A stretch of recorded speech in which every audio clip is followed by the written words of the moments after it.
Alright, whoa. Everyone. When I cry. Time for the dolls. You already know. Let me get a little background music for the dolls.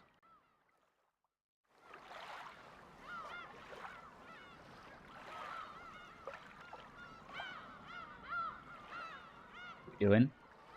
Hi, Gigas. Hi, Shira. Wordle. Bird.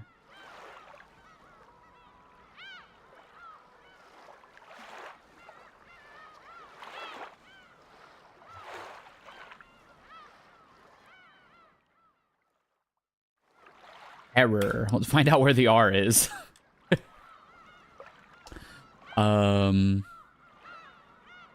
R-E-S-T. Crest.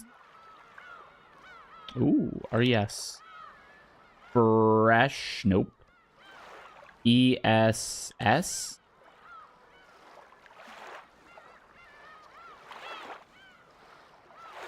Press.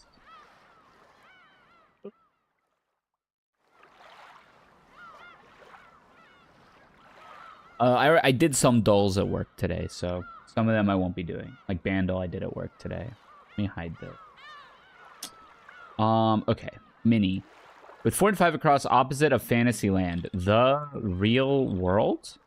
Bend in the road, curve. Be in the driver's seat. Drive. Okay, keep trying. Rooms with toilets in European shorthand. Oh, yeah, we're so wrong. French for earth. Slice in two. Have. Blank statesman. Oh, goodness. We are so cooked. Terra, probably. Hey, TJ. Be in the driver's seat. Overwhelming victory. Rooms with toilets in your is this the loo? The loo, right? Bend in the road is not it could be curve and this could be have. Blank statesman. Be in the driver's seat. Overwhelming victory. Brain workout? Yeah, that's been the plan. I feel like this has to be the real world. Opposite of Fantasyland. So what is a different bend in the road?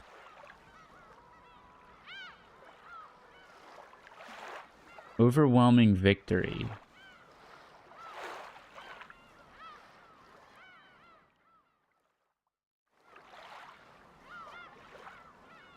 Wouldn't the opposite of fantasy be reality? Yeah, so with 4 and 5 across, opposite of Fantasyland, the real world.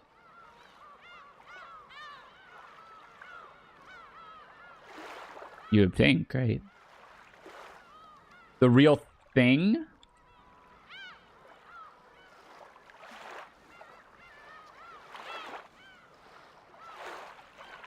No, because this is have, for sure. I'm almost certain of it. So if this is L...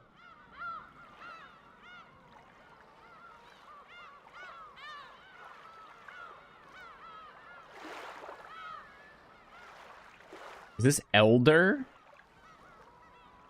Never heard that expression. Be in the driver's seat. Steer?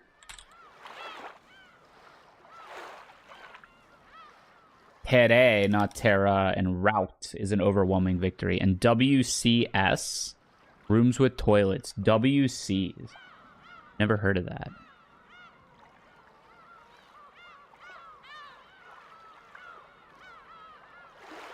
Let's do 98 minus 76 equals 22. Holy.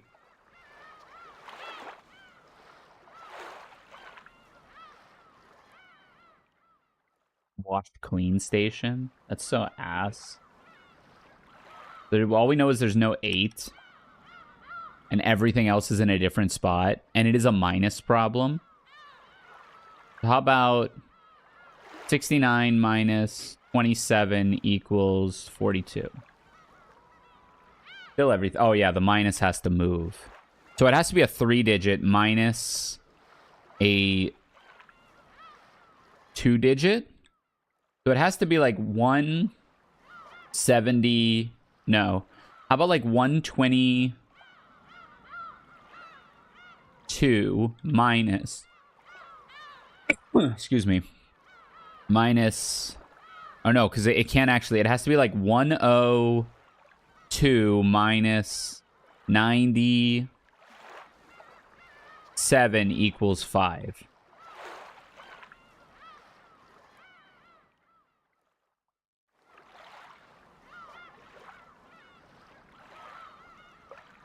Okay, it's a 3 operator. The 3 operator, so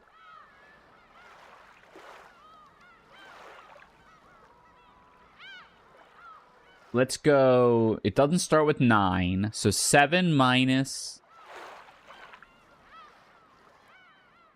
There's a 6 in here too. 7 plus 6 minus 7 plus 9 minus, that's 16. No, the 9 is probably over at the end. Hey, Mike, how's it going? The 9. Could be in a lot of spots. I feel like it's probably minus 9. So what if we do 7? Hey, Evan. 7 plus 3 minus 9 equals... Oh. It's a 2-digit. 26 minus 9... 7... Oh, no. 27 minus 6 minus 9 equals... Not enough. 22 minus 6 minus 9 equals 7. Holy moly. Something to... Jeez. Not 62. Not 92. It's 72 divided by 9 is 8 minus 2 equals 6. That was a tough one.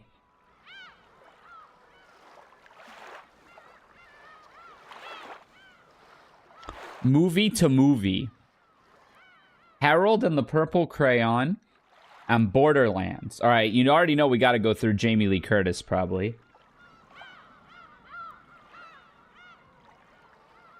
Because I think... Oh, no, Kevin Hart's in this too, right? We can maybe Jumanji it. Harold and the Purple Crayon. Just planning a little bit here. Flight of the Conchords guy.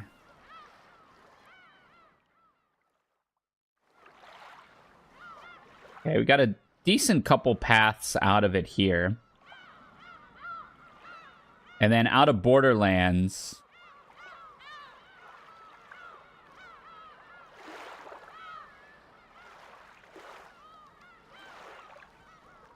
We got some paths here too, so let's see if we can find some common ground. Zoe Deschanel gets you to JGL.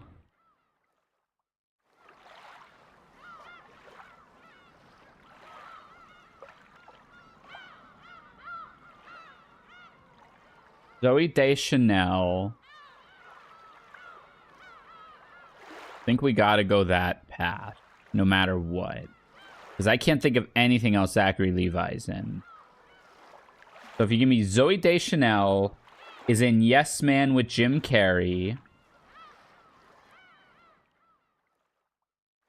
which also has...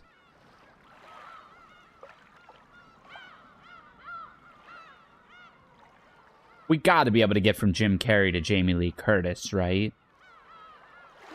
All right, hit me. Give me Yes Man. Wait. Trolls band together.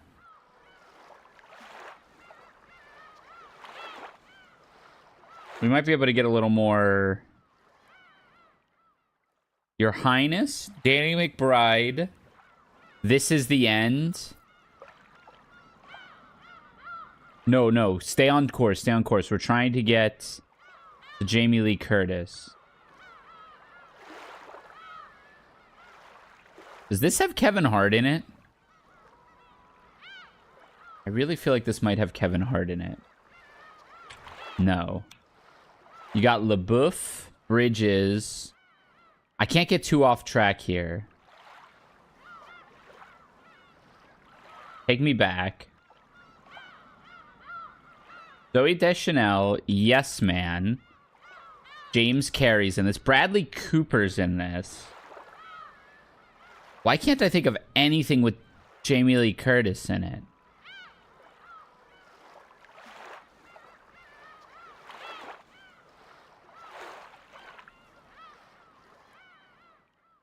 Wait. Luis Guzman.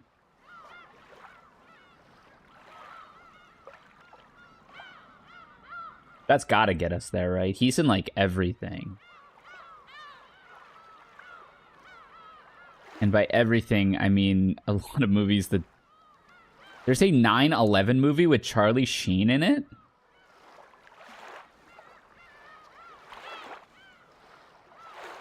And Whoopi Goldberg? Hold on.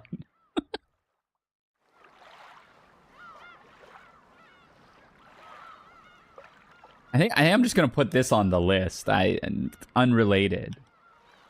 Wait, can we get from Whoopi Goldberg or Charlie Sheen to Jack Black or Jamie Lee Curtis?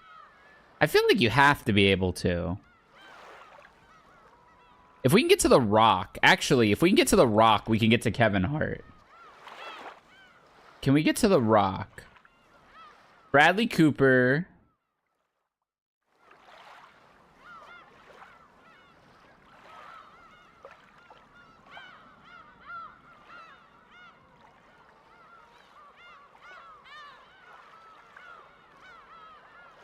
I mean, you could go Endgame, I guess.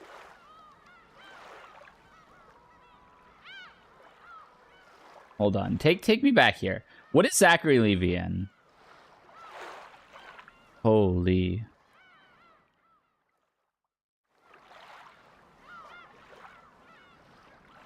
I feel like I'm missing a very obvious link. Give me Shazam?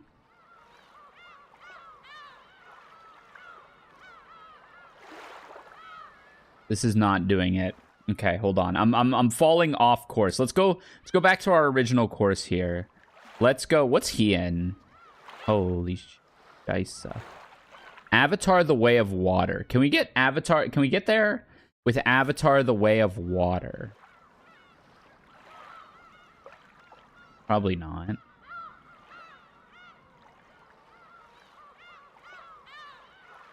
Wait a minute.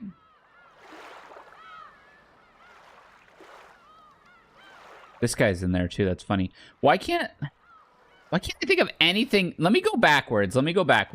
Take me the other way. Give me Jamie Lee Curtis. Give me Knives Out.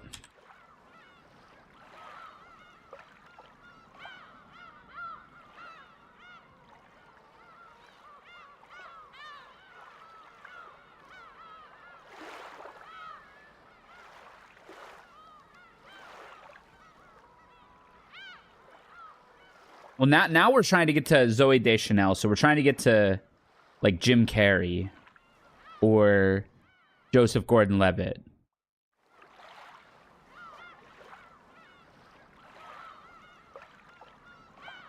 Give me Lakeith Stanfield.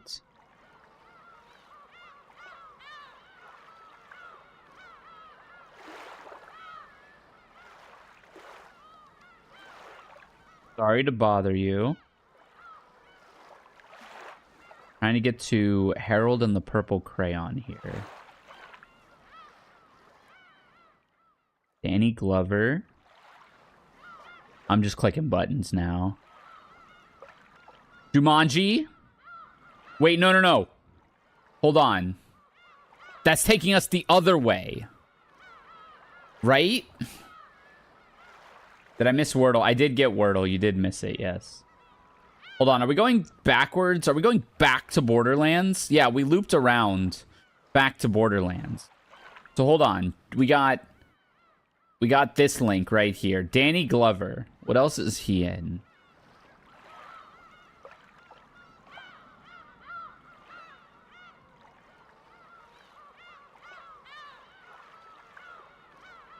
Okay, I'm losing it here. I'm losing my focus here. Zoe Deschanel. Trolls band together.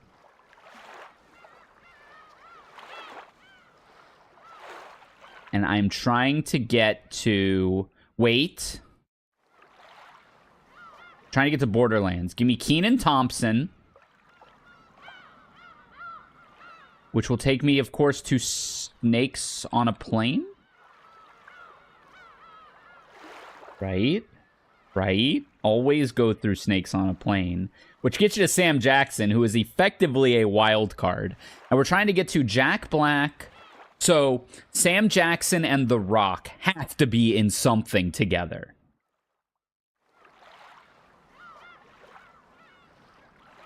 Or Sam Jackson and Jack Black. Or I got the Wordle today, yes. Or Sam Jackson and Jamie Lee Curtis. How do I have none of these?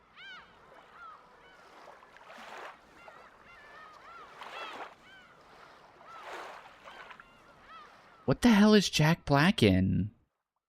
Why can't I think of anything Jack Black is in? Okay, give me Spider-Man.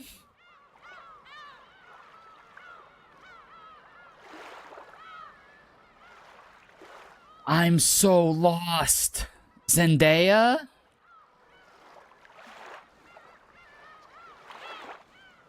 Space Jam. Right?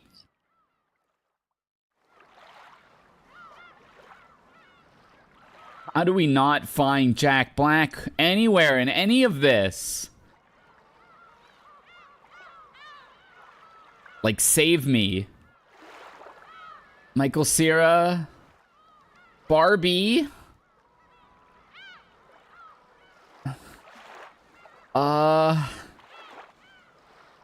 John Cena. Wow, you can go through wrestling? That's actually kind of funny. Wait, what's Argyle?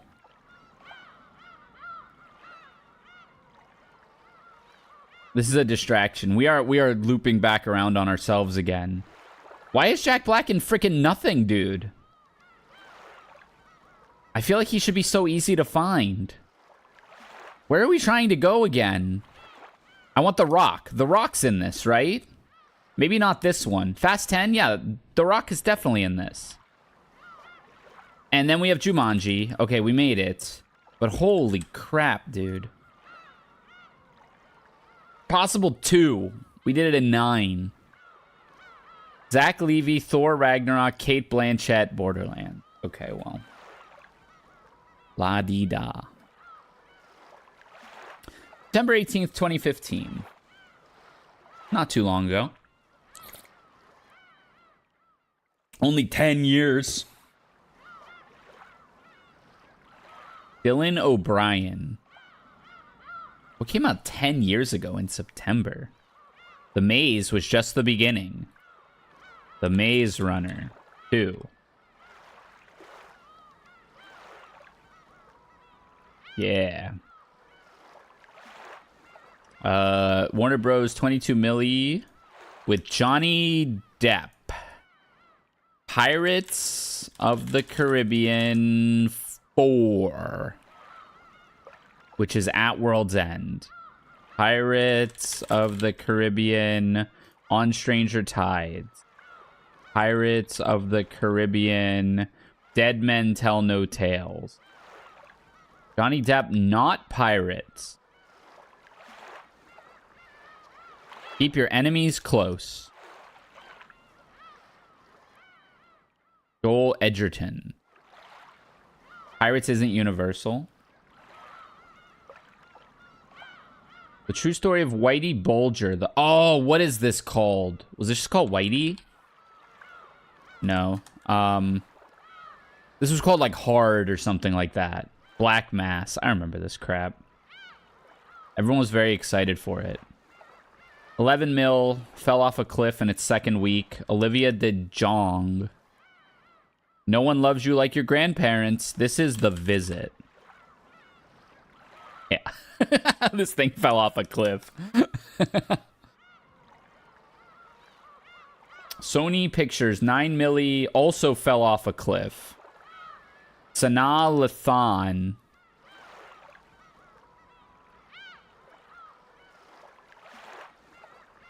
Trust one, fear the other. Michael Ealy. When a fulfilling career lobbyist, Leah Vaughn seems to have it all. Things come crashing down when Dave, her long-term boyfriend, disagrees with her future plans. I don't know, dude. The Perfect Guy. I remember this. I remember trailers for that. Also look like ass. Jason Clarke. Josh Brolin. Hellboy, The Golden Arm. The Storm Awaits. Inspired by incredible events, the world's highest mountain, Everest.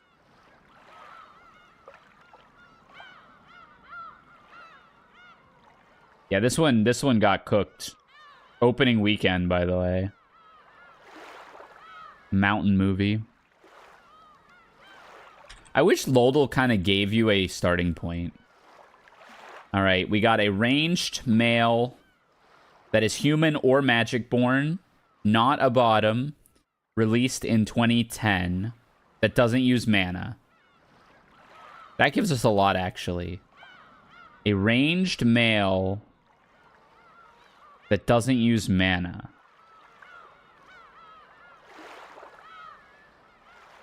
From 2010. Kennen? No, not human.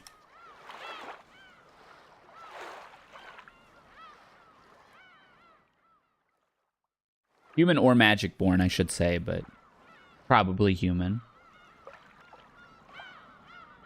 Released in 2010, range, doesn't use mana. So just manaless ranged male. Manaless ranged male? I'm trying to think of like mid laners that don't use mana.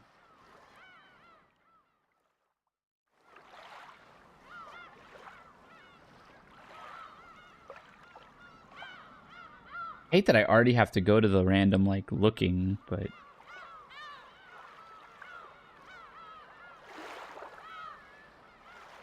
The ranged is throwing me.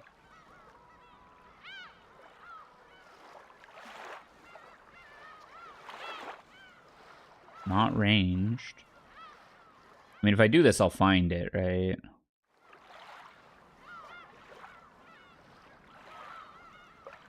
Jarvan is not ranged. He also has mana.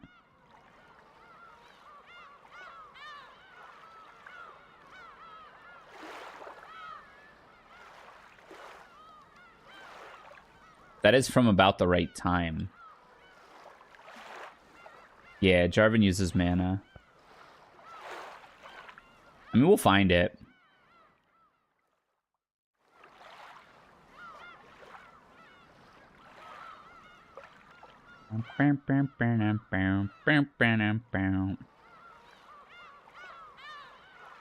That is not ranged.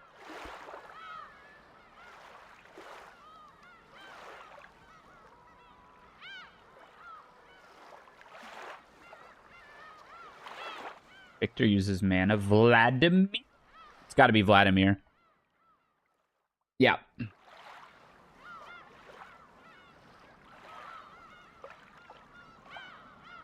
Makes sense. True gems sparkle even in the absence of light. That's dark. Oh! Yellen. This is Aphelios's gun. Passive. Nope. Okay. Toilet paper. TP. Twisted Fate. Toilet paper crying amoo amoo. Amoo.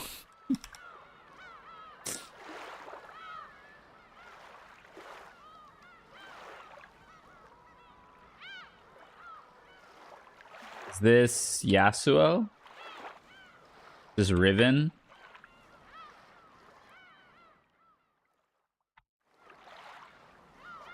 Kane. This is good guy Kane.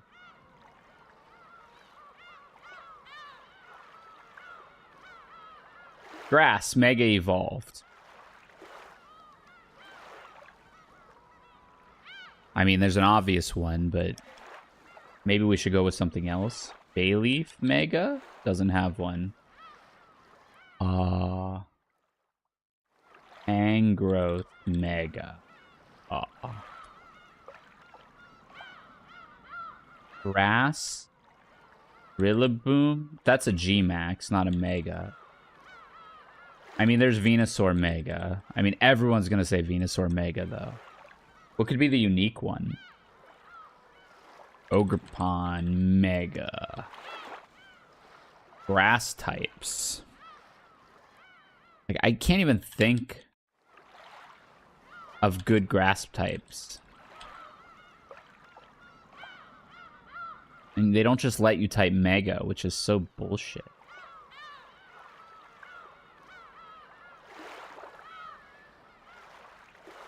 Alright, normal Mega Evolved. Give me a Meowth Mega. Persian Mega. Give me a Raticate Mega. Give me a Kangaskhan Mega. Probably everyone said that. Okay, you know what? Just, you know, it's better to get one. Poison Mega Evolved. I mean, Gengar Mega is going to be what everybody says. Can we get an Arbok Mega? Can we get a Beedrill Mega? Ooh. Everybody said that too. Alola Grass. Executor Alola. Normal Alola. Persian Alola. Not even normal. Poison Alola. Aboba.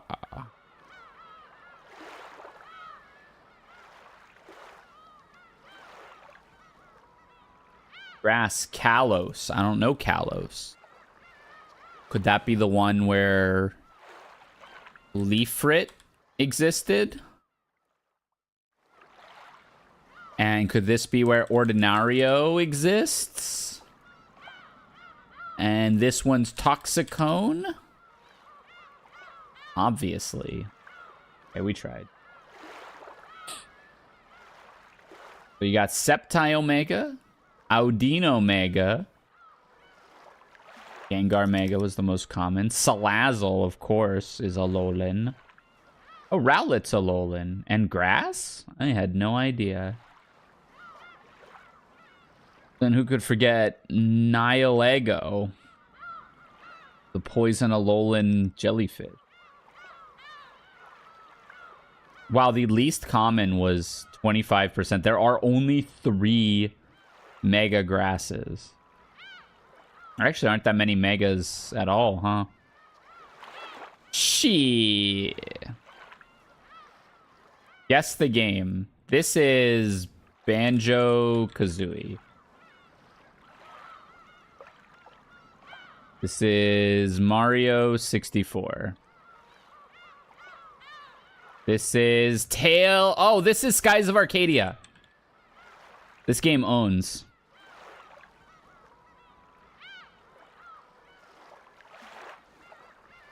This game rules. Skies of Arcadia is actually so sick. Highly recommend if you like JRPGs. It has cool mechanics. Yeah, this game is so sick. It has really cool mechanics. So the battle, there's two types of battles. There's airship battles, where your party members like fire cannons and cast spells and stuff. And then there's just regular JRPG battles where, see how they have like weapons that are like different colors? You can, there's a submarine in Mario 64. This looks like the Banjo-Kazooie submarine, and then I thought maybe it's the Mario 64 submarine. But the way their weapons are, so he has it on like blue right now, and blue would give you like ice or water effects, and you can change the color of your weapon with different, I think they were eggs. And like that was the whole mechanic, and different characters did like different things when they had different colors on their weapons. It was actually, this game is actually really, really cool. I'd actually like to play through it on stream. I never finished it as a kid because it was too long. It really does. The world record broke 1,000 yards. You know what? Let's just skip these, right? We already know I'm not getting the sports ones. I just say Mets, Jets, and Nets. Okay. Books. Inspired by Homer's The Odyssey, this Irish writer published the landmark novel Ulysses in 1922 and also wrote works like Dubliners and Portrait of the Artist as a Young Man. I have no idea who wrote Ulysses. Give me Orson Scott Card. All right, this is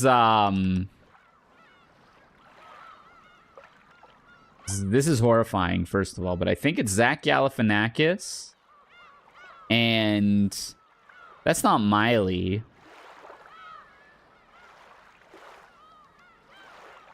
That's Robin Williams, isn't it? Rest in peace. And I'm going to go Miley. It's neither. Snacks and candy. What snack brand makes the vanilla flavor Vienna Fingers? Milano, right? No. Pepperidge Farm. Nope. Big Ang and Miami Monkey were spin-offs of this VH1 reality show that ran for 6 seasons. The Surreal Life? Movies. The song Jai Ho. Oh, this is Slumdog. And then this rock band formed in 2001 with Patrick Stump and Pete Wentz. This is Fallout Boy. Jiminy Jilliker's Radioactive Man. This was James Joyce. This was Gerard Butler and Julie Bowen. Nope. Keebler. Makes sense. And Mob Wives. Look at that. Food Guesser. This is Kung Pao chicken, right? Chicken, dried chili peppers, Szechuan peppercorns, garlic ginger scallions. This dish involves marinating chicken and blended soy sauce, rice wine. Is this just Kung Pao? Is this China? Yeah. Lazi G. I get this when I get Chinese food. Next round.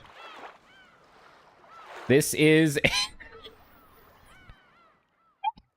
Dude. It's Costco parking lot hot dog. It's 3 ingredients. Sausage, bread, ketchup. Grill some sausages until fully cooked. Whip grilling, slice bread, and prepare hot dog buns. Saute onions. Place each sausage. Serve immediately. I mean, where else? But you know what? Gotta be UK, right? Ice cold? Northeast? Could we garner something from the picture a little bit?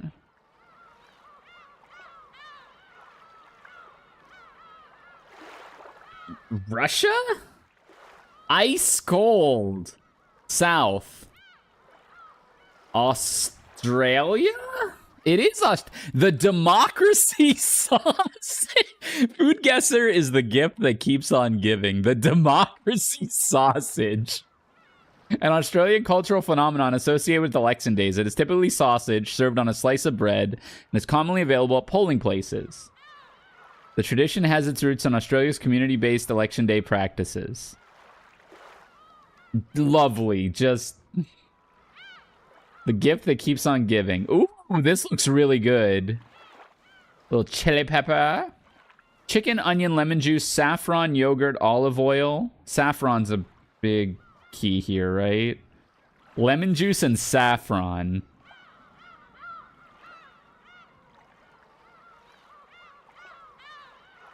This looks British as fuck. Do I want to wager? Yogurt too, yeah. Yogurt's used a lot. I want to wager India to start. Warm. Northwest of India. Here's where my geography fails me. This is Greece? Warm, but to the southeast. Juge kebab. 1 kebab, please. Where else do they serve kebabs? Like everywhere, right? I don't know what, like, the signature kebab place is.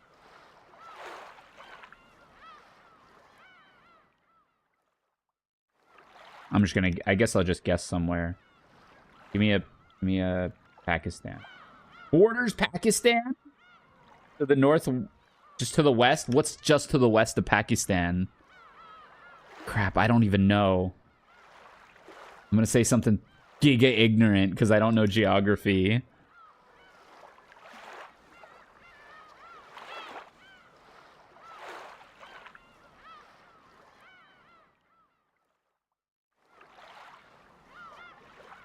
Is Afghanistan over there? Also borders Afghanistan. At least I'm not that far off. Iraq? Iran. Dang it. Okay, well, you know, I don't feel too bad about that. Looks quite good, also. I would crush. This one I would crush. This one maybe not so much, but this one I would crush. Hey, Reith. Final score, we got 10,442. So we are still outside of the bell curve by 2 standard deviations, so... Well, guess the audio.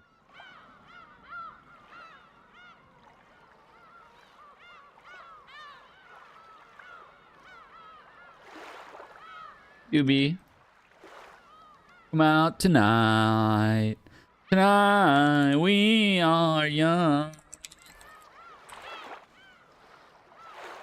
I would have flipped my shit if I was right.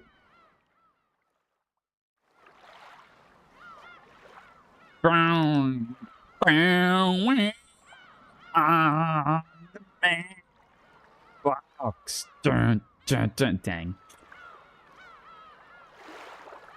2010.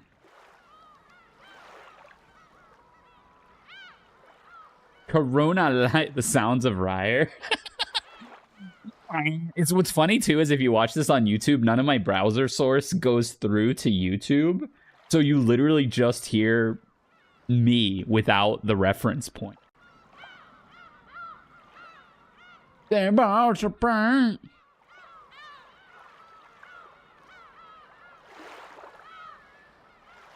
What is this? Is this the Black Keys? Whoops. Whatever. The Black Angels. I never heard this. Well, I wouldn't be surprised if this was called Bad Vibration. Of course, the antithesis to Good Vibration. I don't know why I keep trying to guess the book here. Then she turns her attention skyward. She reaches her hand up towards the stars. Resting on her palm is a single card. She holds it out at the night sky, displaying it to the moon and the stars with a considerable amount of showmanship. Upon the card, there's an empty void. The ending. She flips the card over. A bright expanse. The beginning. She flips it again and turns into gold dust in her fingers. She takes a bow. The crown does not fall from her head, but it slips, and she straightens it and turns her attention back to the ground. Back to her own story. There's a stag in the snow. Blink and he will vanish. Is this Narnia?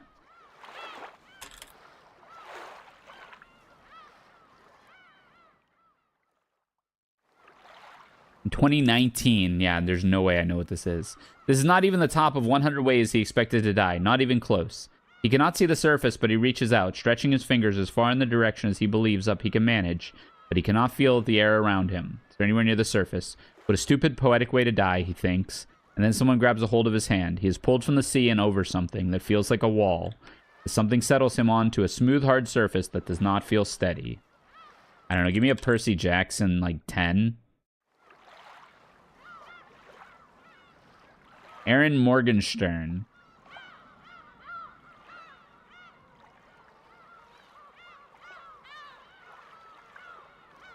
Well, it's either the Starless Sea or the Night Circus. Got there. Okay. This game I'm not good at this game. Framed. Human rights campaign with an equal sign and a woman at a podium. This milk? Mulk?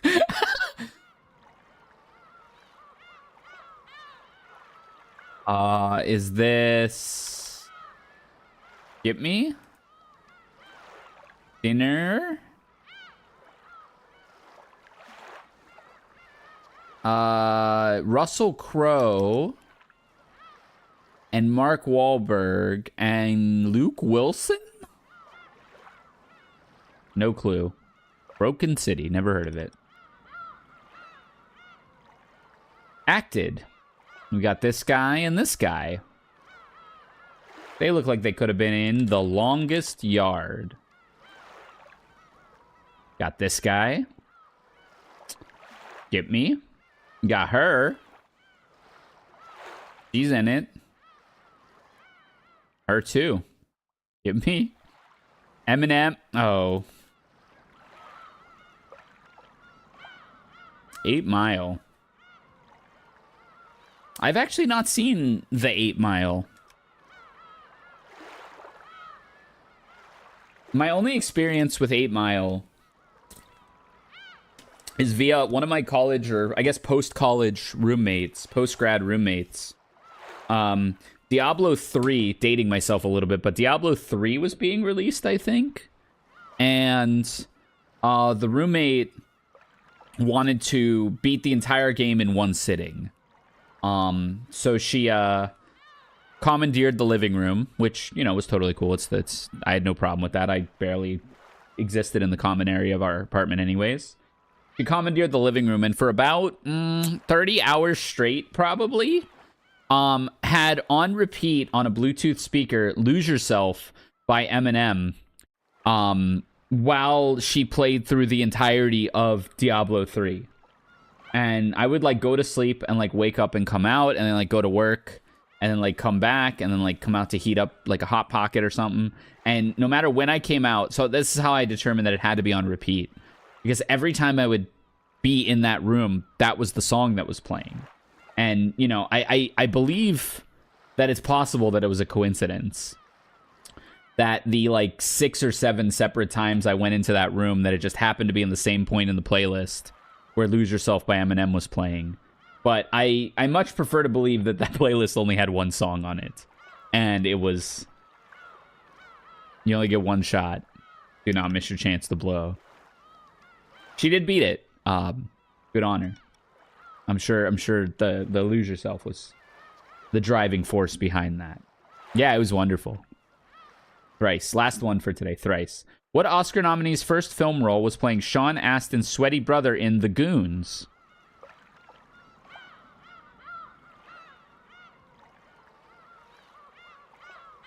To prep for his presidential role in W, what actor chatted with hotel desk clerks all over Texas? Who was W? Thanks to machine learning, what No Country for Old Men star made fairly convincing Big Purple Thanos? Wait, really? Josh Brolin was in The Goons? Huh. Today I learned. Faisalabad Clock Tower is a historic British Raj-era building in what country? Okay, I feel like India is way too obvious. Give me Trinidad. I looked up Starless Ski because the excerpt sounded interesting, but man, does this have some not great reviews. Oh no, it's corny. Rendered from Urdu, its name means land of the pure. Urdu. Turkey? And it had a long-running beef with India over Kashmir. I don't know. Oh, we're back in Pakistan. Also, I think they speak Turkish in Turkey, not Urdu. What chemistry units are equal to about 6? That is moles. Yes, thank you, high school chemistry. I remember. Garibaldi is an aperitif made from orange juice and what herbaceous booze? Herbaceous booze. Bitters? An Americano cocktail requires sweet vermouth, soda water, and what blood red liqueur? Herbaceous blood red liqueur?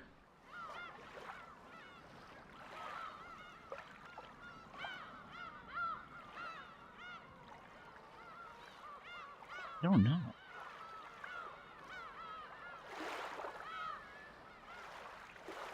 Skip me. Wild Turkey and Sky Vodka are owned by an Italian company named for what Negroni ingredient? I have no idea. Campari. The Three Body Problem kicked off Remembrance of Earth's Past, a 21st century sci-fi trilogy from what country?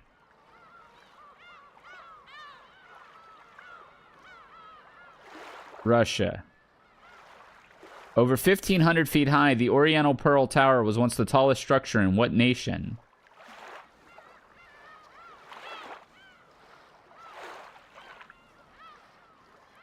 Thailand. Ai Weiwei flips off the Forbidden City in the poster for Never Sorry, a documentary detailing his exile from what homeland? China? I should have just went with China, dude.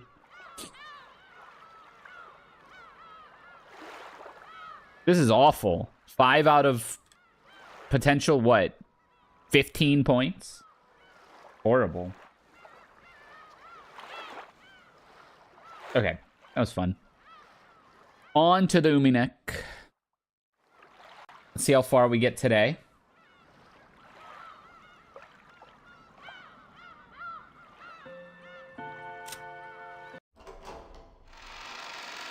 So we learned a lot last time. That the culprit of the murders, Beatrice, was Kinzo's biological child.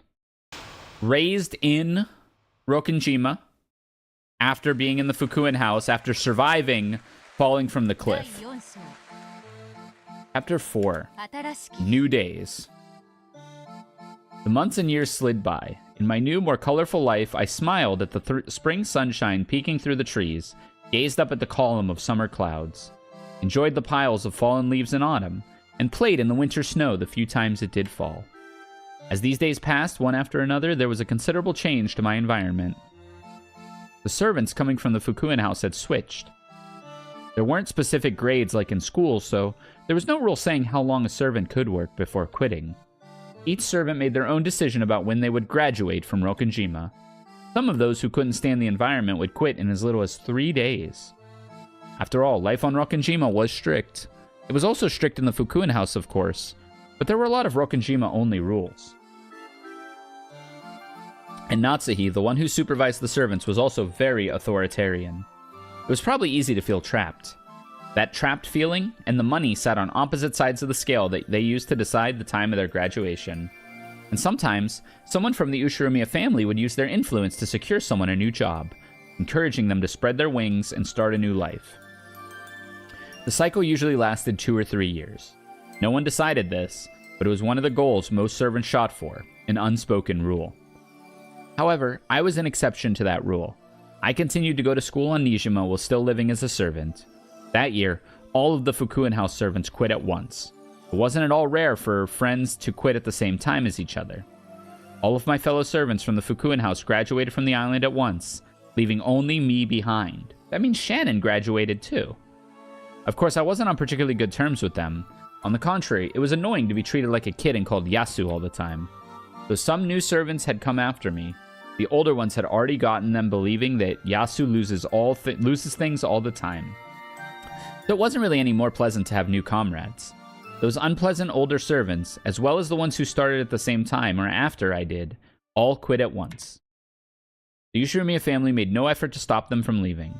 Adult servants were easier to handle in the first place.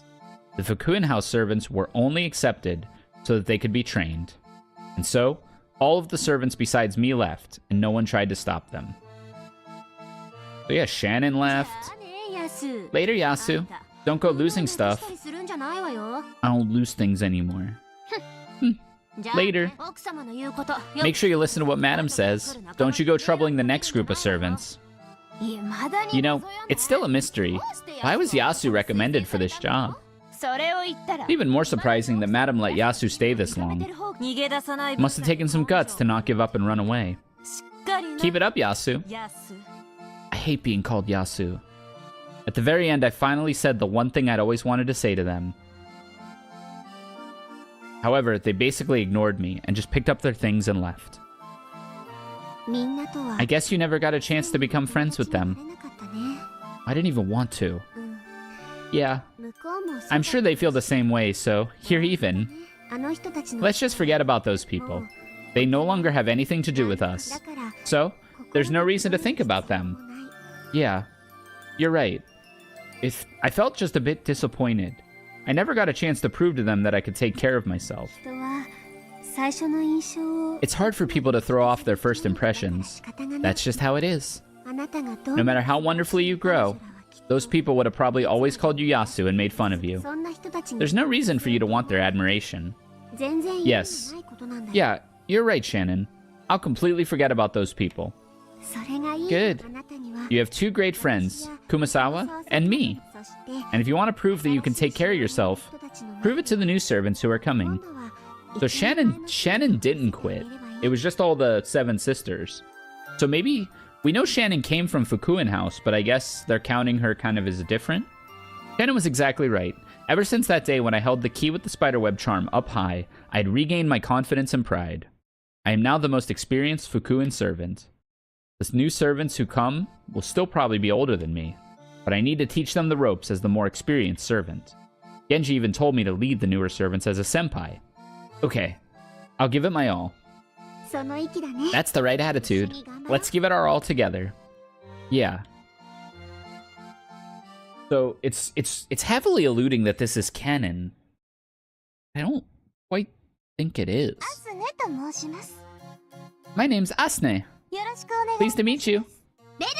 My name is Belne. Pleased to meet you. Oh, this is the next generation of sisters. The newly arrived servants looked a bit superficial. When I first joined the Ushiromiya family, I was incredibly nervous. However, I couldn't see any trace of that nervousness on these girls. That's right. Usually, kids with good grades and behavior were selected. How were they selected? Who did it? The board of directors came and interviewed them. And they were judged on other things, like their everyday conduct. So, as long as they acted like good kids in front of the adults, they could pass? Well, there were times that they passed because the adults watching them decided they would do fine. All of the children who came from Fukuen House were highly individualistic. They polished that attitude while they worked as servants, and eventually grew to be servants who would not shame the Ushiromiya family. However, encouraging this behavior was the role of the more experienced servants. Since I was the only one with experience, it was my responsibility to guide them.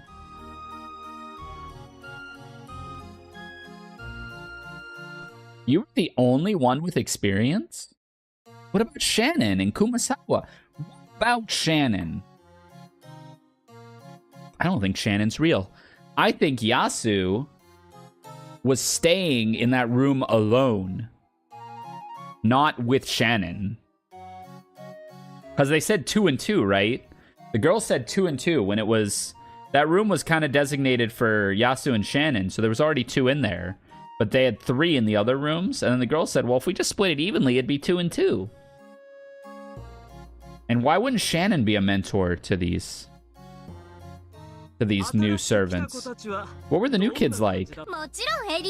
They were the elite, of course, of irreproachable conduct. I think they were like that when Madam and Genji were around. However, when their superiors weren't around, well, they didn't take things quite as seriously. Asne, make sure you put your tools on the cart when you're done using them. Sure, sorry. I also have to be alert as a more experienced servant. And Belne-san, you shouldn't set your keys down in a place like that. You'll lose it. I'm not gonna lose it. I'll never forget where I put things. When I first arrived here, the older servants would often tell me off just as I had done now. They would probably have been mean and obnoxious about it. I had hated that, so I tried to be more gentle when admonishing them, but they wouldn't take me seriously. Listen up. You know there's a witch living in the mansion, don't you? Oh. Oh, Beatrice! Oh, you sound just like him. Don't tell me. You believe in that too, Shannon. So Shannon is there. Yes, she really exists. If you leave things lying around, the witch will prank you and hide them. It's true. I've gotten into trouble many times because of it. A witch hiding things? That's totally impossible. After all, there's no way witches could exist. Oh, they're about to die. There's no way they could exist. Witches. I thought they were just pranks. No, it was just easier to think of it that way.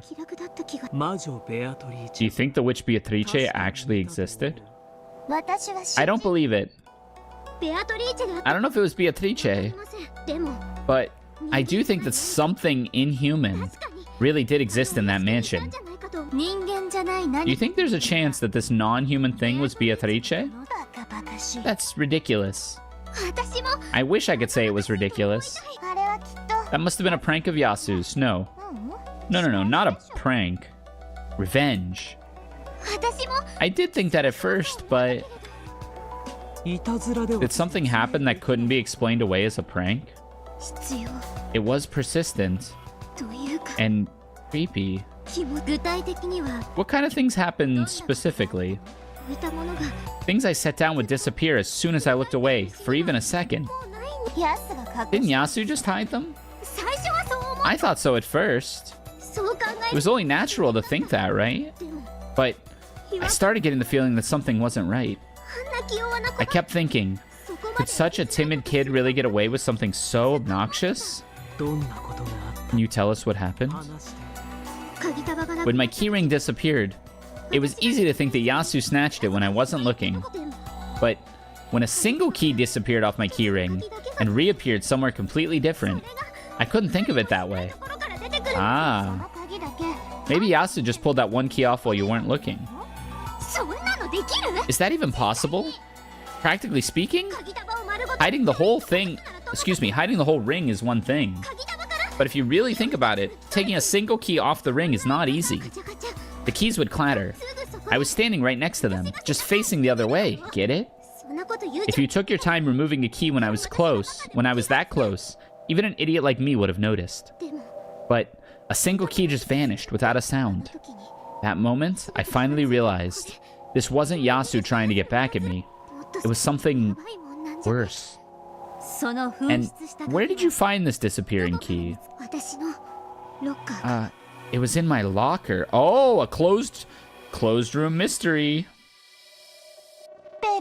Well, you can be pretty absent-minded, Belne. Are you sure you didn't just take that key off and put it in your locker? Why would I take that key off the ring? Have you ever taken a key off or put a key on your keyring, Asne? I tried doing it myself. It's really stiff. I'd never go to all that trouble. There'd be no point. Am I a sleepwalker then? How could I not remember something I've done? I may be stupid, but I'm not that stupid. I didn't forget about things I do that easily. Anyway, I know I had my key with me when I entered the room. Otherwise, how could I have unlocked the door? So we're already building closed room mysteries. Yasu, careful not to make any sound. Slip the key off and hid it in your locker. That has to be it. That's what I thought at first. I jumped at Yasu, telling that kid not to mess with me. But even as I said it, I realized, isn't there something completely wrong here? After all, on that day, we were cleaning that room with Yasu the whole time, right? There wouldn't have been time for Yasu to noisily remove a key. It was impossible for Yasu. In fact, it should have been impossible for anyone. Maybe that ring was missing a master key when you got it. I already told you. The key really was there in the beginning. I was the one who unlocked that room. So, it must have been there. And then, I went into the room. I'm stupid. And since I hate having the keys clattering around, I placed the ring on the bed. Then, when we finished cleaning, I picked up the ring, tried to lock the door, and it was gone. I may have turned my back on the ring, but it was right next to me. So if someone tried to pull a prank by removing just one key, I'd have heard the clinking. And yet, just the key for that room vanished and appeared again in my locker. So, okay. Let's say Yasu managed to sneak it away. It's easier to think of it that way. But still, how could Yasu have put it into my locker? Yasu and I were together the whole time, right? When I started yelling about it being gone and ran all over the place looking for it, Yasu was with me until the moment I found it in my locker. Get it? I'm telling you that it's impossible. Even as I jumped at Yasu, I began to feel it. I mean, Yasu's eyes seemed to be saying it silently. According to Yasu, the reason things go missing all the time wasn't because Yasu was forgetful, as everyone said, but actually, it was because impossible things would suddenly happen, just like they had to me. And Yasu was with you the whole time, so there was no chance for Yasu to put the key in the locker. Did other strange things like that happen? Yeah, they did. Other things happened, and not just things disappearing, over and over. Of course, I started getting nervous and made sure not to put things down in places like that, but that didn't help. At first, I was angry at Yasu, but at some point, I began to realize that I was mistaken. One time, a key even disappeared from a ring that I had left in my pocket. Then I realized, these weren't Yasu's pranks. The same thing that happened to Yasu was now happening to me. Okay, calm down a bit. I think some of those were Yasu's fault, and the others were just you being clumsy. It's true that the mansion's always dark and eerie, and it does feel like the sort of place you'd find a curse. I'm sure that's what made you scared like that. But you saw it too, didn't you? Remember that vanishing white shadow you saw in the VIP room on that rainy day? Yeah. But that could have just been... Couldn't that have just been Madame or Milady wearing something white? What do you mean, something white? Have you ever seen either of them wearing something like that? And besides, that VIP room is always locked. They don't have keys to it. That had to have been some kind of ghost. No. The silhouette of the witch. Oh. So basically, Belna started acting like this. Totally scared. I've got more street smarts than her. So the more scared she was, the more I thought that witches were stupid and couldn't exist. Still, I had to be careful about what I said. I mean, I realized that this wasn't something I should talk about carelessly. All ghost stories and curses sound stupid to outsiders. But to the people who believe in them, it's absolutely not a joking manner. It really was no joke. Asune didn't believe a word of what I said, so I eventually stopped telling her about it and confessed to Yasu instead. I told Yasu, I thought you were the culprit, but it couldn't have been you.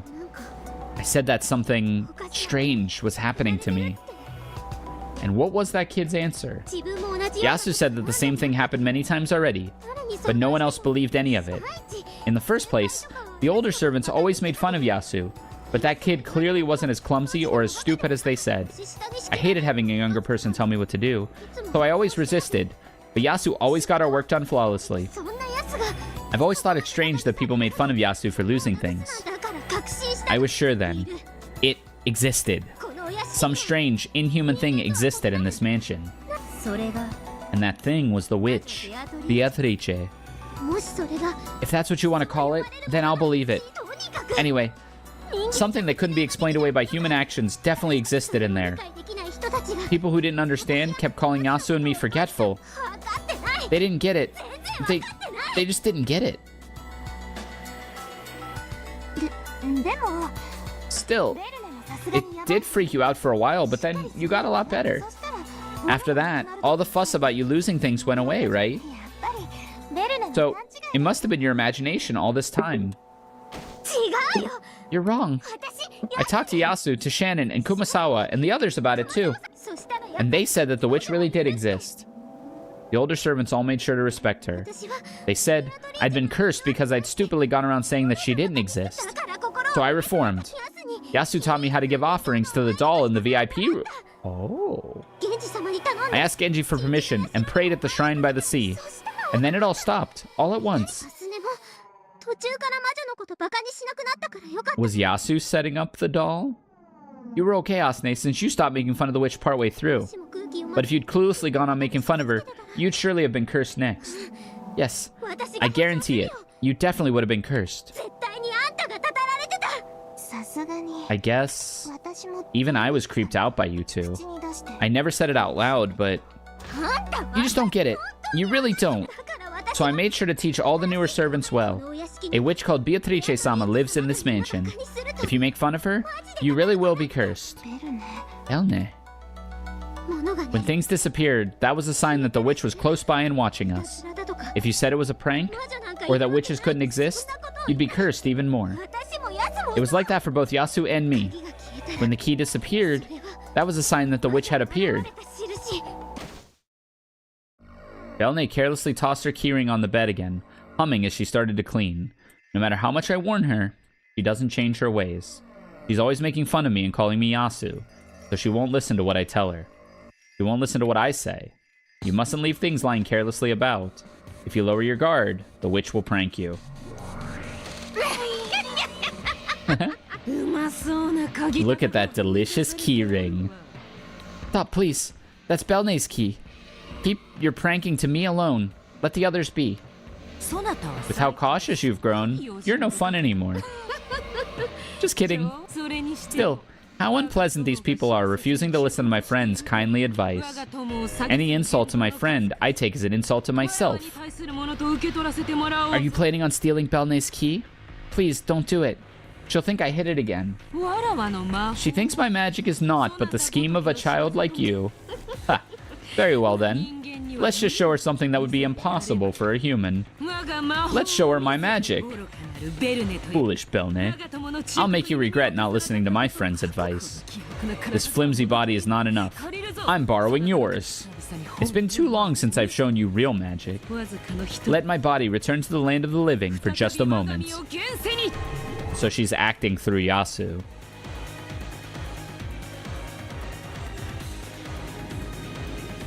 Huh? Ah! A shiver ran up my whole body like an electric shock. From that moment onwards, I couldn't move any part of my body by my own will. Like a moment of shock after a blackout, I could do nothing but accept the fact that I had lost control over myself. All of the cells through my body felt tingly, as though my body had been transformed into someone else's.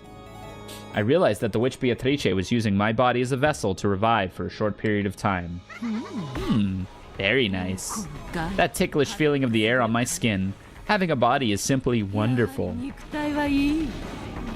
So, this is definitely this child, Yasu, even though they don't like that name. I am going to just use Yasu since it's the only real identifier that we have thus far.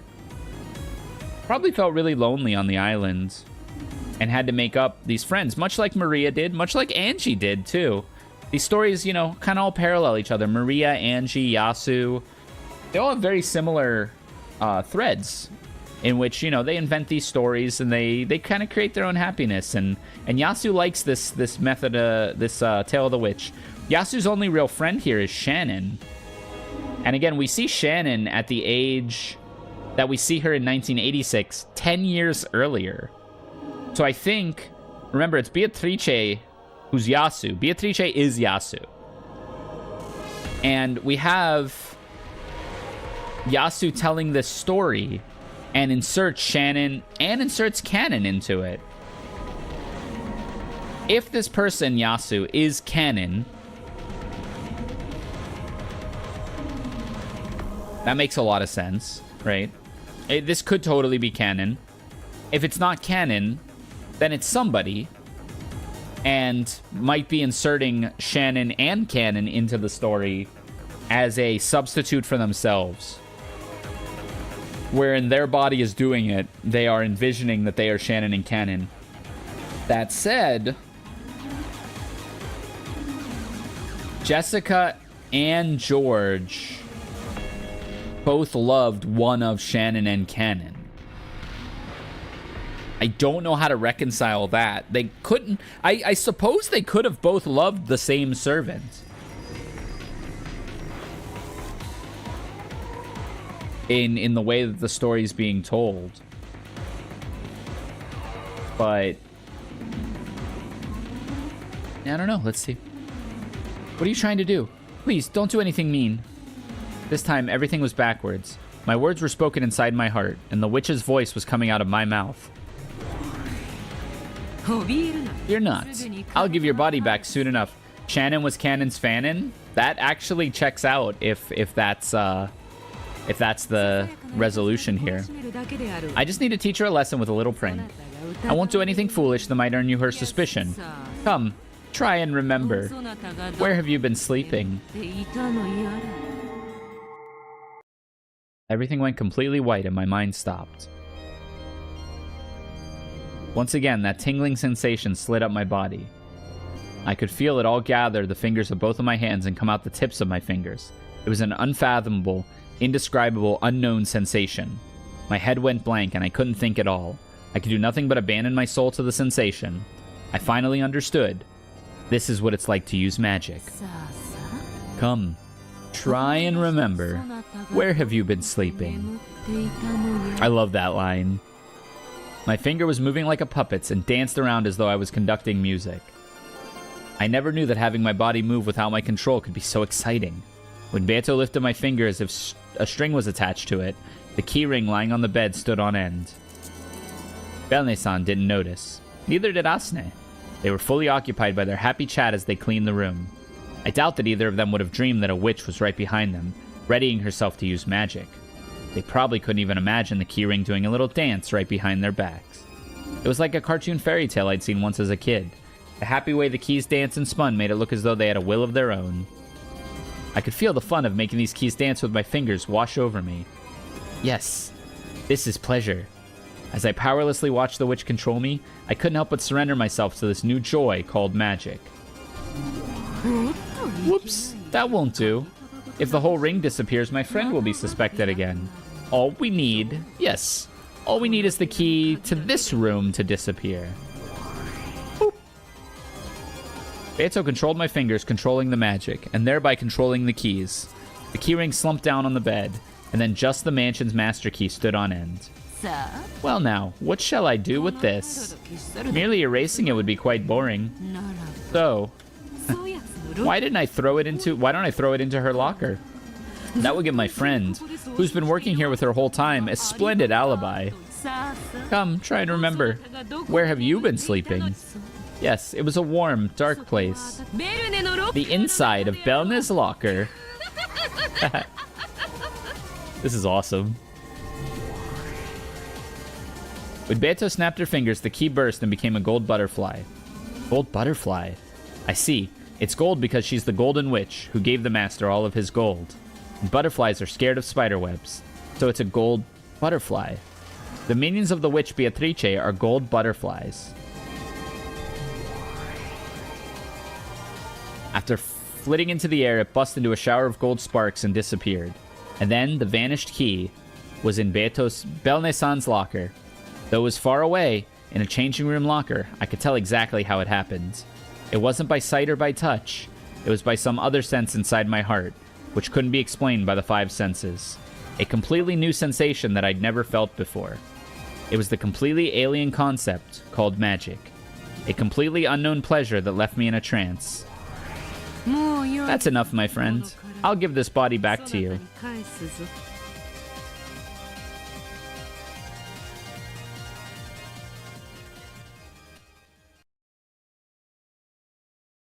Felt as though I had been spinning through space until gravity suddenly came back and threw me to the ground. Like when you're having a great dream, but you wake up suddenly, and all you remember about the dream was that it was fun. That sort of lonely feeling. Though Beto had been borrowing my body, it was my own body that used magic. I could still feel that sensation in my hands. The keyring over there had danced along with the movements of my fingers. No, that's not quite it. The keyring and my fingers had danced together. That fun, that excitement, still tingled slightly in my hands. Ooh, that was close. Saying this, Belne suddenly turned around and picked up the keyring she had thrown down on the bed. She must have realized that I was staring at it. Almost had Yasu complain that I shouldn't leave keys lying about in places like this. I'd never put something down and forget about it. With a grin, she put the key back into her pocket. However, she still hadn't noticed. She probably couldn't even imagine that just a single key had vanished while her back was turned for a second. It's not easy for a human to do things like that. But with magic, with just a little dance of the keys and a butterfly popping, it had disappeared. Okay, fingertip inspection. Bed, okay. Curtain, okay. Tools, okay. And keys too. See? Nothing wrong, right? Yes, that's good. Then let's go on to the next room. Belne, could you lock up this room for me? Sure. Did Belne-san's key really disappear by magic? Was the fun of magic just a daydream I had? I was so scared of that being true that I tested it. What's wrong? Why are you taking so long? Huh? Wait, are you kidding me? What's wrong? It's not this one. Not this one. Huh? What? What is it? Do you want me to lock it? I don't get it. What's going on? My master key is gone. Just my master key is gone. Why? This ring's so stiff, there's no way it'd come off. I could faintly feel that tingling sensation run across my fingers again.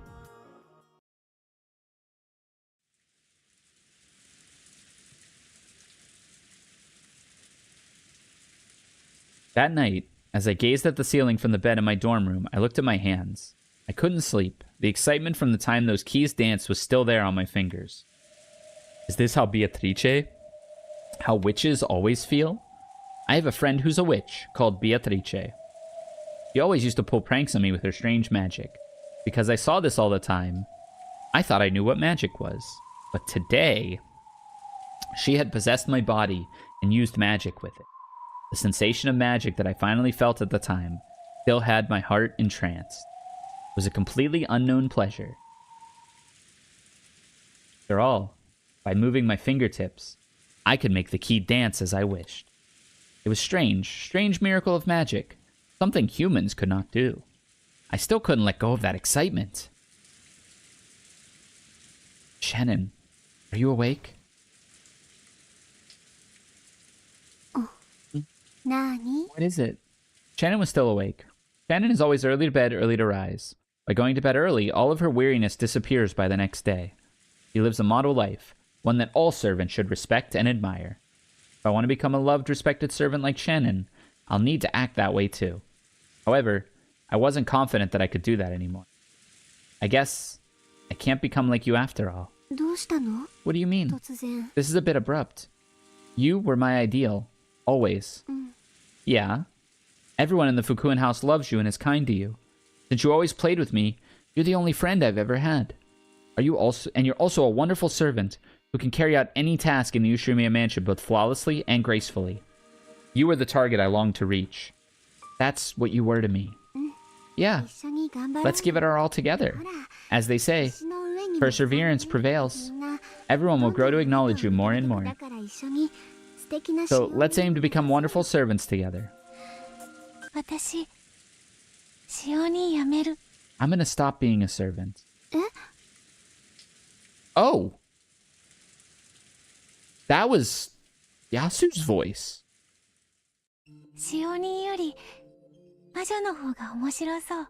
It's Leon's voice. Instead of a servant, I'd rather be a witch.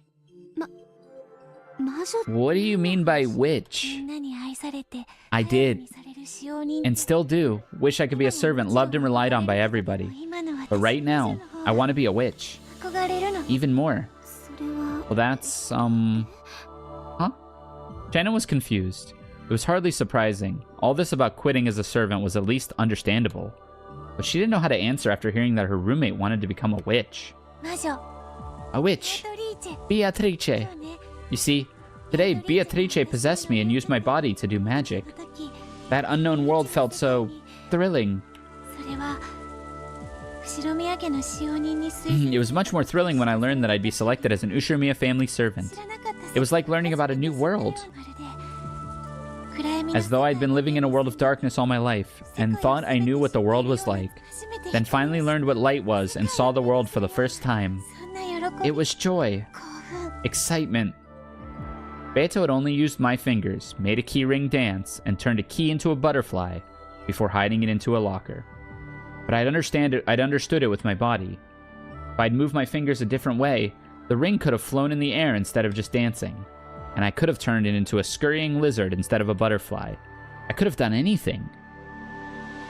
True, Beatrice's magical power was still weak.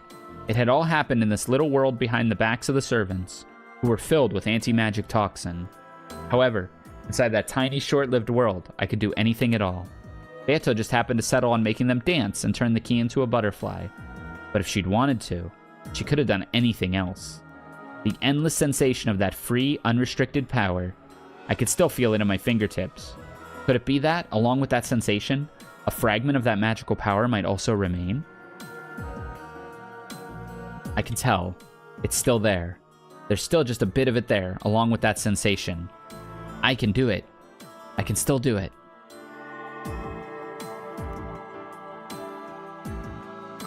Oh!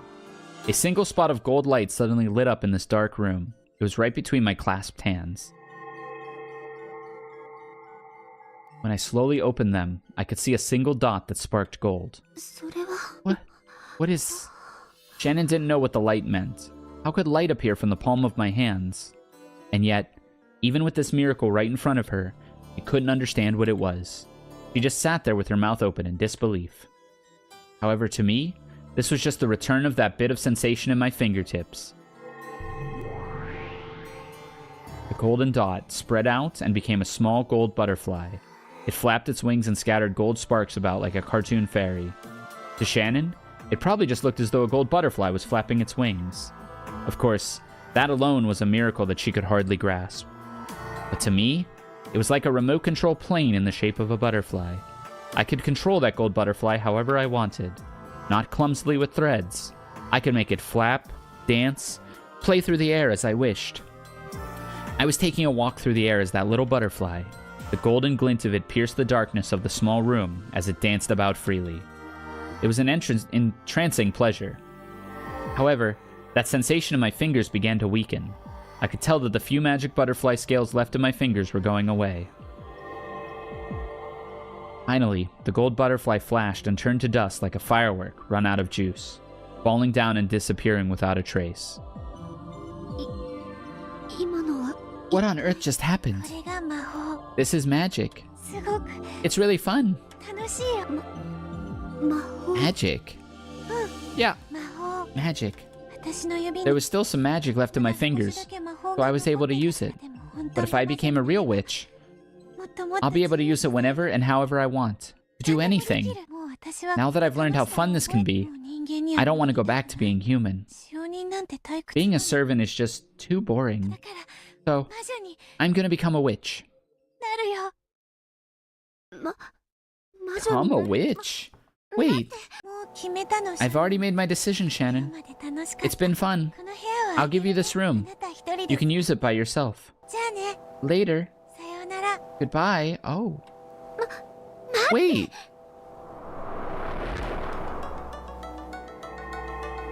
As Shannon called out repeatedly for me to wait, a massive planetarium swallowed me up. In the sea of the pitch-black starry sky, I was alone. We are alone here. I'm done acting the part of a servant. I'm going to modify this world. Whoa. Indeed.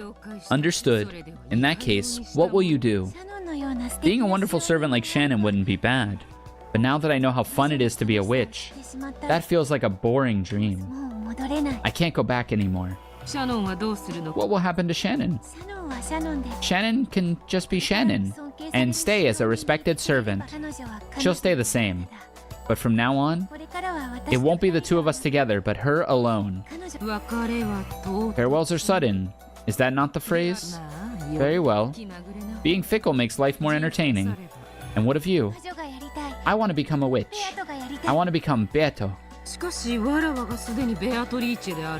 But I am already Beatrice. You will still be a witch and my friend. I'm modifying the world so that Beato is me. So I'll be a witch who is a friend of Beatrice? Pretty much. But from now on, you're a different witch.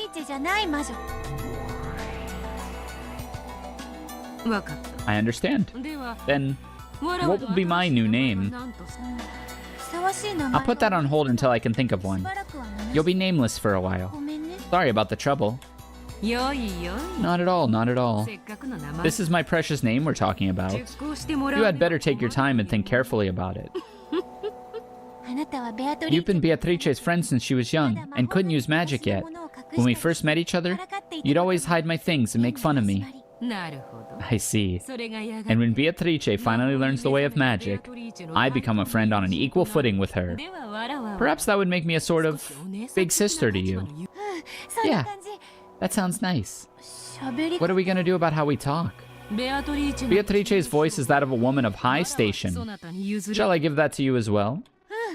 Yeah, I'll inherit the way she talks.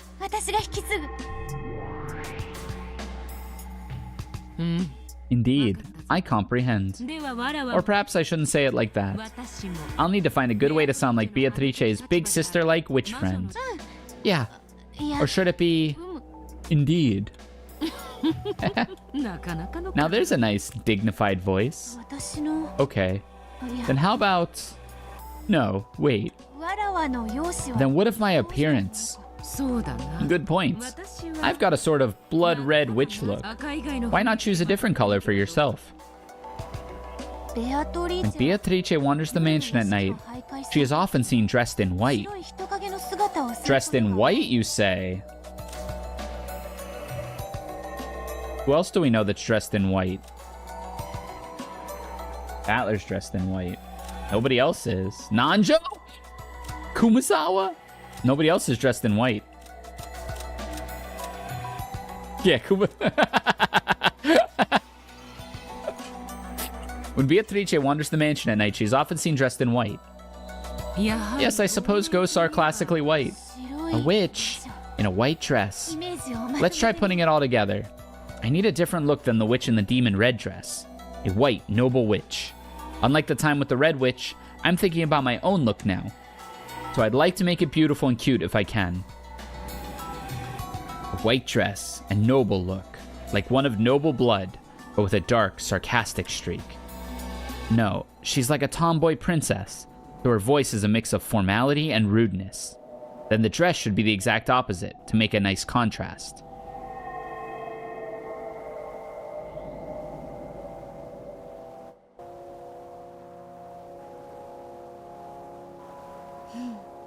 Then what of this form?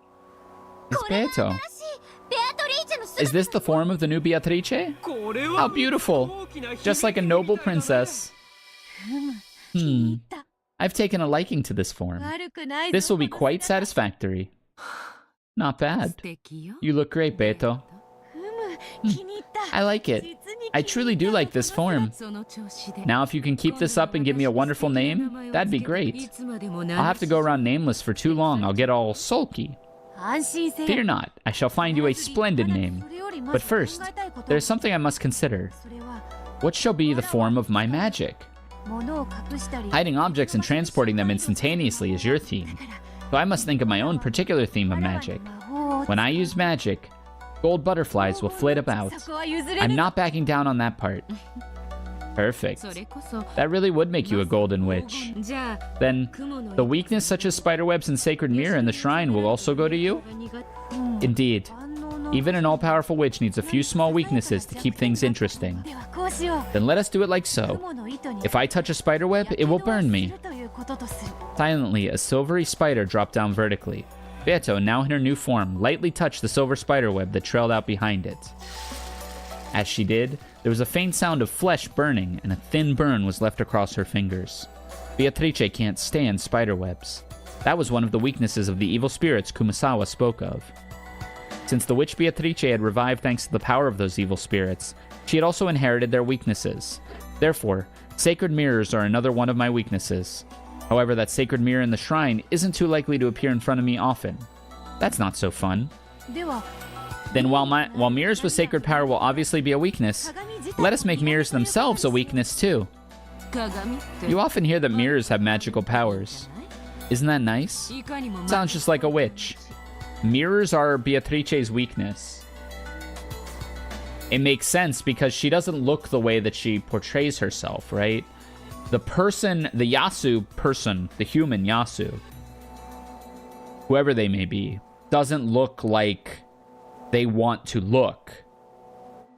So avoiding mirrors is a lore-written way for them to continue doing that. I'm also thinking that Shannon, because Gap said, then what of Shannon? And Beatrice said, I can call them Beatrice now. She said, what of Shannon? And Beatrice said, Shannon will still be Shannon. Shannon will still be a servant. So I don't think Shannon is a real separate person from this Beatrice. I think Shannon is a manifestation of her mind. Because again, we see Shannon the same age in 1986.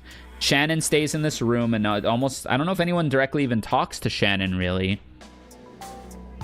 If I look at a mirror, it feels as though my magical power is being sucked out, so I'll try to avoid them.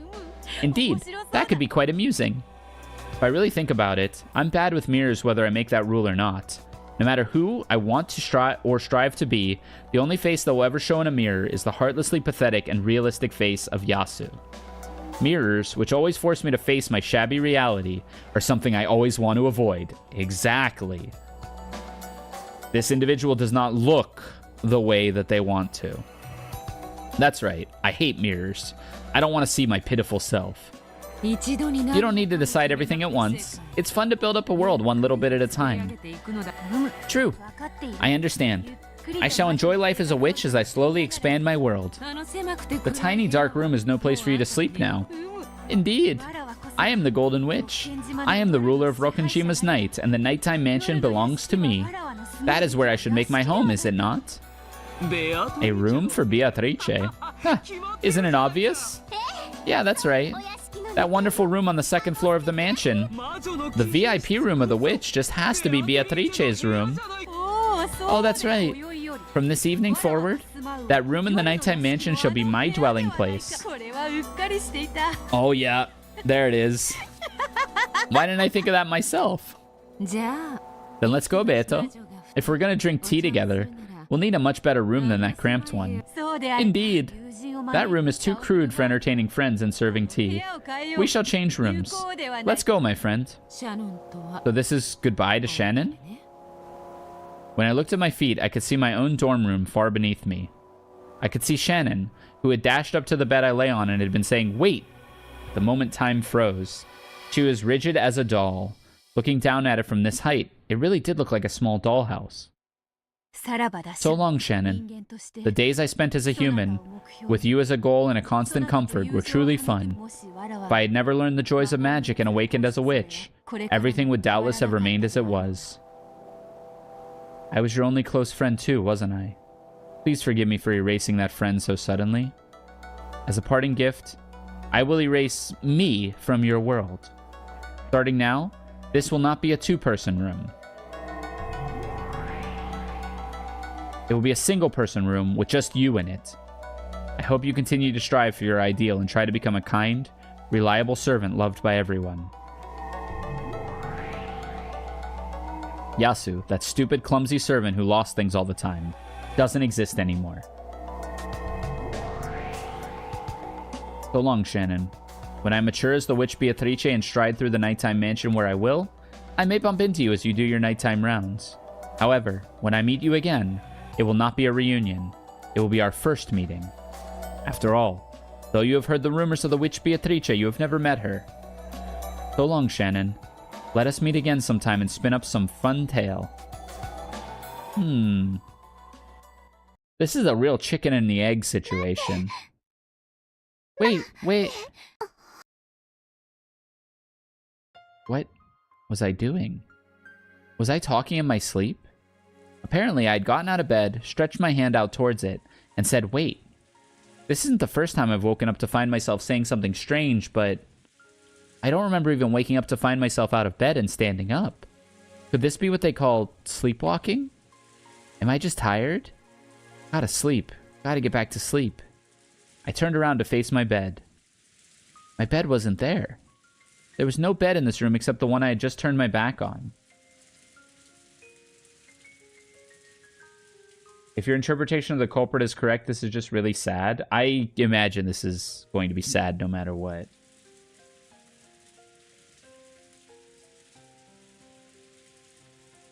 I don't know who is real and how much of this is all in the head of Yasu, now Beatrice. If I'm the only one in this room and the only bed is the one behind me, that must mean it's mine. That feels wrong for some reason. The bed sheets are all disarranged, as though someone had slipped out of them. And did Shannon dream all of this? Did Shannon... Is Shannon the child of Kinzo and invented Yasu? Or is Yasu the child of Kinzo and invented Shannon? Or is it none of the above? Who did? This is a single-person room with me in it, right? So there's my bed, and the traces of someone crawling out means that I was just sleeping there until a second ago. But for some reason, that bed doesn't feel like my bed. However, though all the other kids shared rooms, I, Shannon, was given a single-person room. So there's only one bed, and it must be mine. Am I just tired? Okay, so that makes it seem like Shannon is the child of... But she was there the whole time. I wonder. I must just be half asleep. School starts early tomorrow morning, and when school ends, I want to go to the mansion, help out with some work, and talk to Kumasawa about the mystery novel I just read. Okay. Shannon is Yasu. Time to sleep. I'm probably just so worn out that I'm imagining things. Good night, Shannon. Just crawl in bed and close your eyes, and you won't have to think about anything complicated. I went back into my bed. I felt a bit uncomfortable to crawl into a bed that wasn't mine. Still, it might just be because I'm getting so sleepy, but it's starting to feel as though this is my bed after all. I'm just half asleep. I am Shannon, a lonely servant. I mess up from time to time, but I want to become a kind servant whom everyone loves. Good night, me. Oh my god.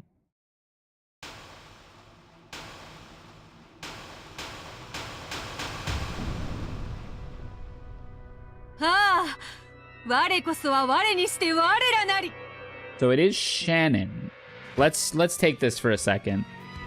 Holy, this track cooks. Okay. The physical body is Shannon. Let's just go with that. Golden Nocturne, what a name. The physical body is Shannon then.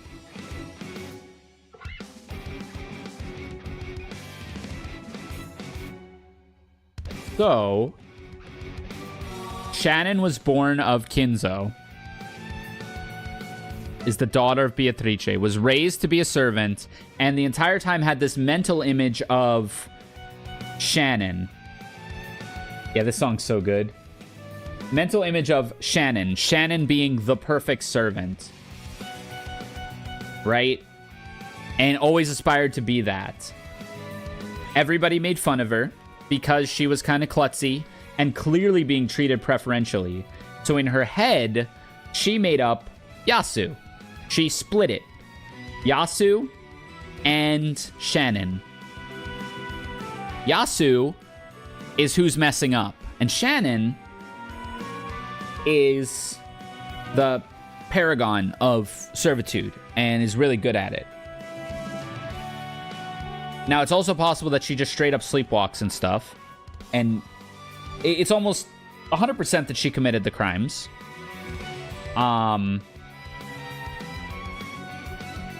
Now, and again, she's telling the stories. So if Shannon is Beatrice,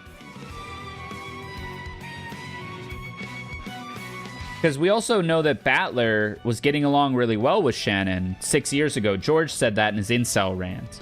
And he said, I was so jealous of Battler just being able to, you know, converse with you like that. So maybe Battler and Shannon had a thing.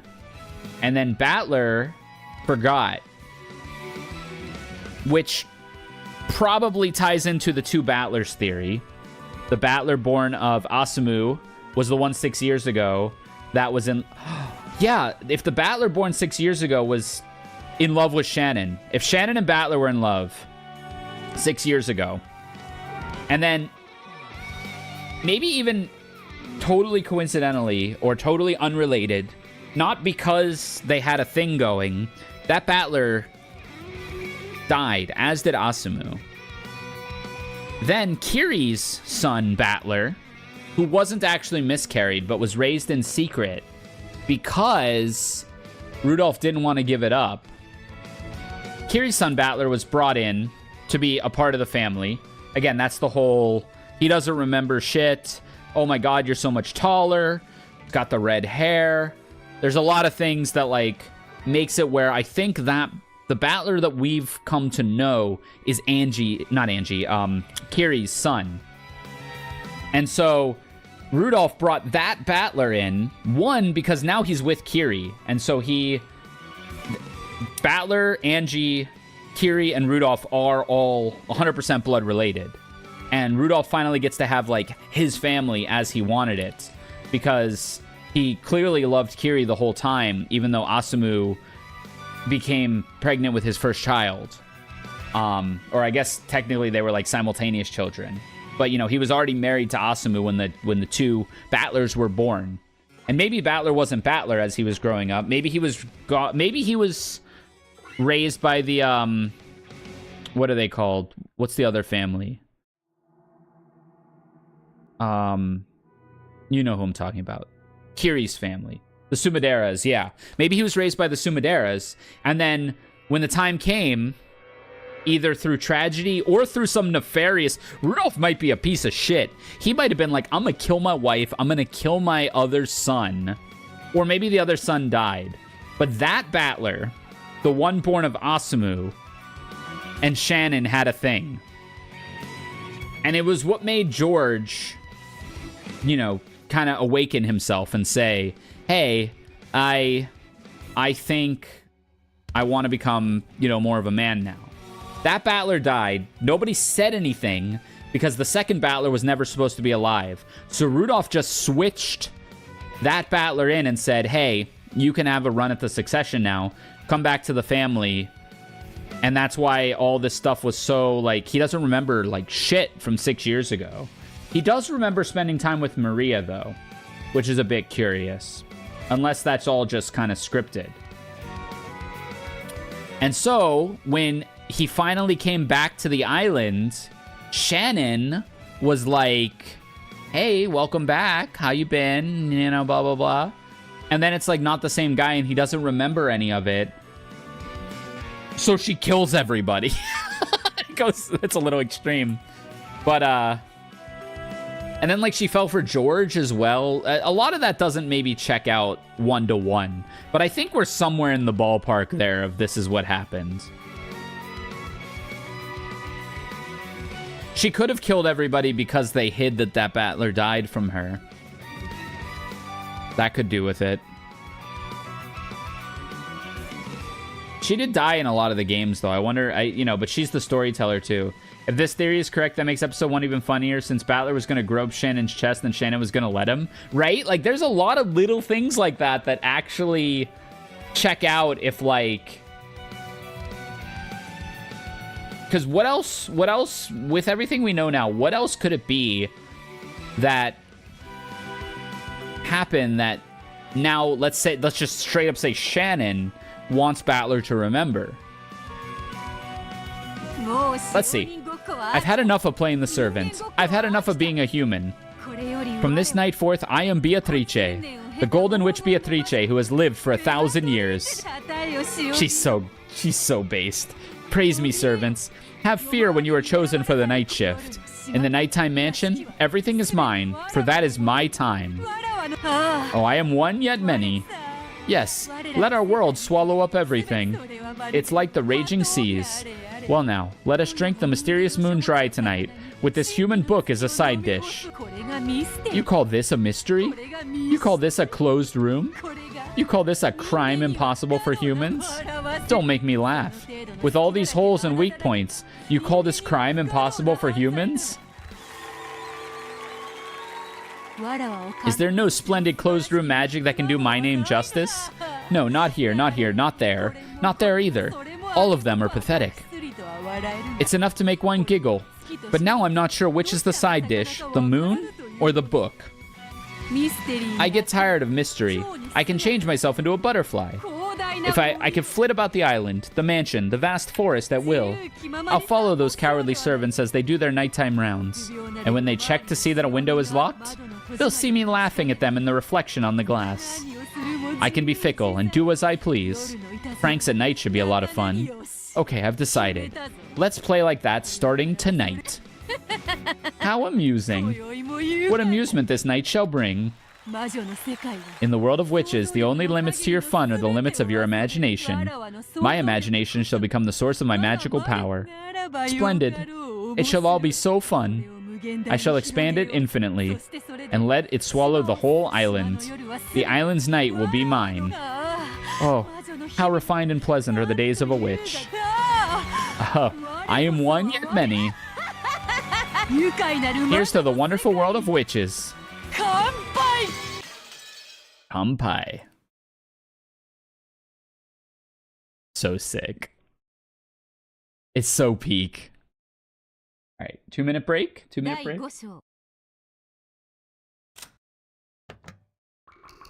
2-minute break. Get some water. Use the bathroom if you need to. I'll be right back. And yeah, we'll do at least one more chapter tonight. Maybe 2.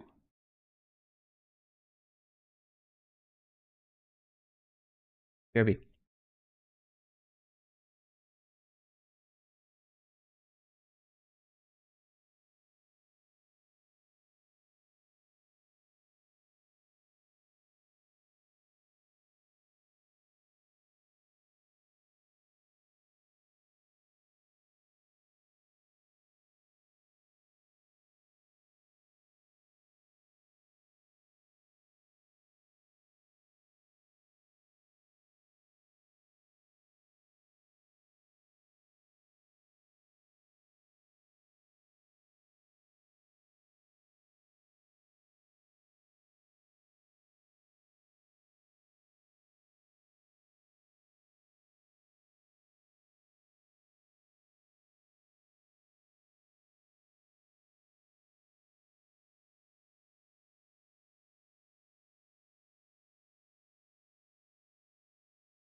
Chapter 5. A new element.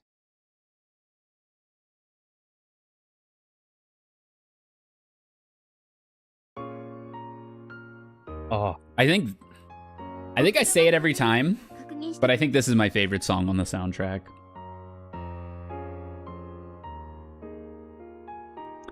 Did you check the bathroom amenities? Yep, went down the whole list. Did you make sure they were facing the right way when you set them down? Yes, of course. Everything as the list says. Thanks. Genji, the guest rooms are ready now. Good work. Make sure you check over everything with your own eyes, Shannon. Also, Madam has ordered us to change the tablecloth in the dining hall again. My. Why again, when we all worked so hard to change it earlier today? The color of that tablecloth simply does not fit. Once I saw it against the backdrop of the room, I could see that it matched terribly. We should use a different tablecloth. This shit tilts me. This shit tilts me. I'm sorry. Like, you've already laid a good tablecloth. Just use it. Oh, and did you make sure to clean the chandelier in the parlor? I don't want Ava looking up and saying, "Oh, is that dust?" And even a spider web? Again? Do not worry. It's already been carefully cleaned and checked. I will now perform a final check on everything myself. That's so. Very well. We will also check everything over at the very end. Shannon, take the young servants and prepare a new tablecloth. Try to find something white with a bit more of a clean feeling. Yes, as you wish. Natsuki was even more high-strung than normal and walked about barking orders here and there. Even though the sky was beginning to get dark, the servants moved hurriedly about. Tomorrow is the annual family conference. It isn't particularly rare for each of the individual families to visit the island, but this is the only time that they all come together. It was the most important day of the year for both the Ushiromiya family and Rokkenjima. Natsuki, who was short-tempered on top of being high-strung, kept ordering that the servants redo this or that, since it really didn't look good after all. This would keep them going until late into the night. Now that Shannon had many years of experience and Natsuki had put her in a position of responsibility, she was called over many times to have strict orders showered on her. So, when Shannon finished her shower and lay down on the bed in the servant waiting room, she fell asleep almost immediately. I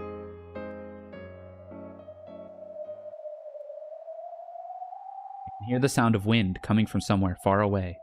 It's a bit different from the sound wind outside a room would make. It's almost as though I'm sitting in a deck chair in the rose garden, turning over in my sleep with the feel of the wind in my hair.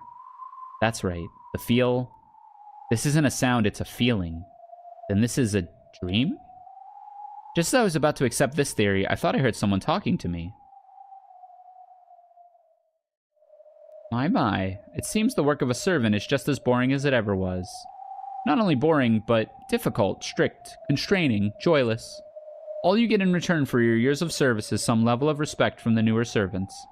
And even that is far from sufficient to repay you for all the hard work you've done. Why do you not tire of this life? Huh? Who? She wasn't just imagining someone talking to her. She was shocked to find that it was real. When Shannon opened her eyes, she gulped.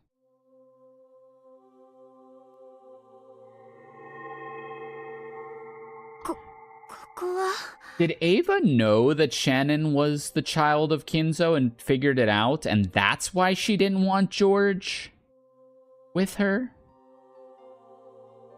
Just to avoid the incestuous nest getting even more grossly tangled? Like, she couldn't say any more. She was literally stunned silent. Shannon, who had been sleeping on a bed, was somehow in a rose garden. However, though this rose garden somehow resembled the rose garden on Rokkenjima, it was also completely different. Yeah, that would get really messy. It's already really messy. After all, the roses were golden, and it wasn't just the flowers, but the dancing butterflies, too. It was a golden rose garden of mysterious beauty. Somehow, Shannon was sitting in a chair under the arbor. It was as though she'd taken a nap there and woken up from a dream. But it felt strange. Is this golden rose garden a dream? For some strange reason, it felt as though my entire life up until this point had been a dream, and that I had finally awakened here. Welcome, Shannon. Welcome to my golden rose garden. There was that voice again. Shannon looked around to find who it was.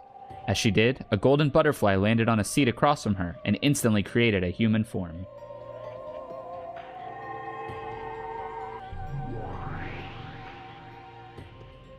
It's been quite some time, Shannon.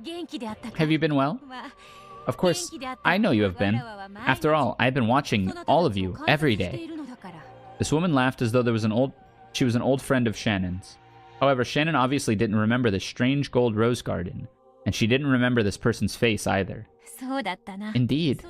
You no longer remember me, do you? Have I forgotten about you? If so, please forgive me. There's no need to apologize. I made you that way, so it is no sin of yours. Let me reintroduce myself. I am the Golden Witch, Beatrice. Beatrice-sama?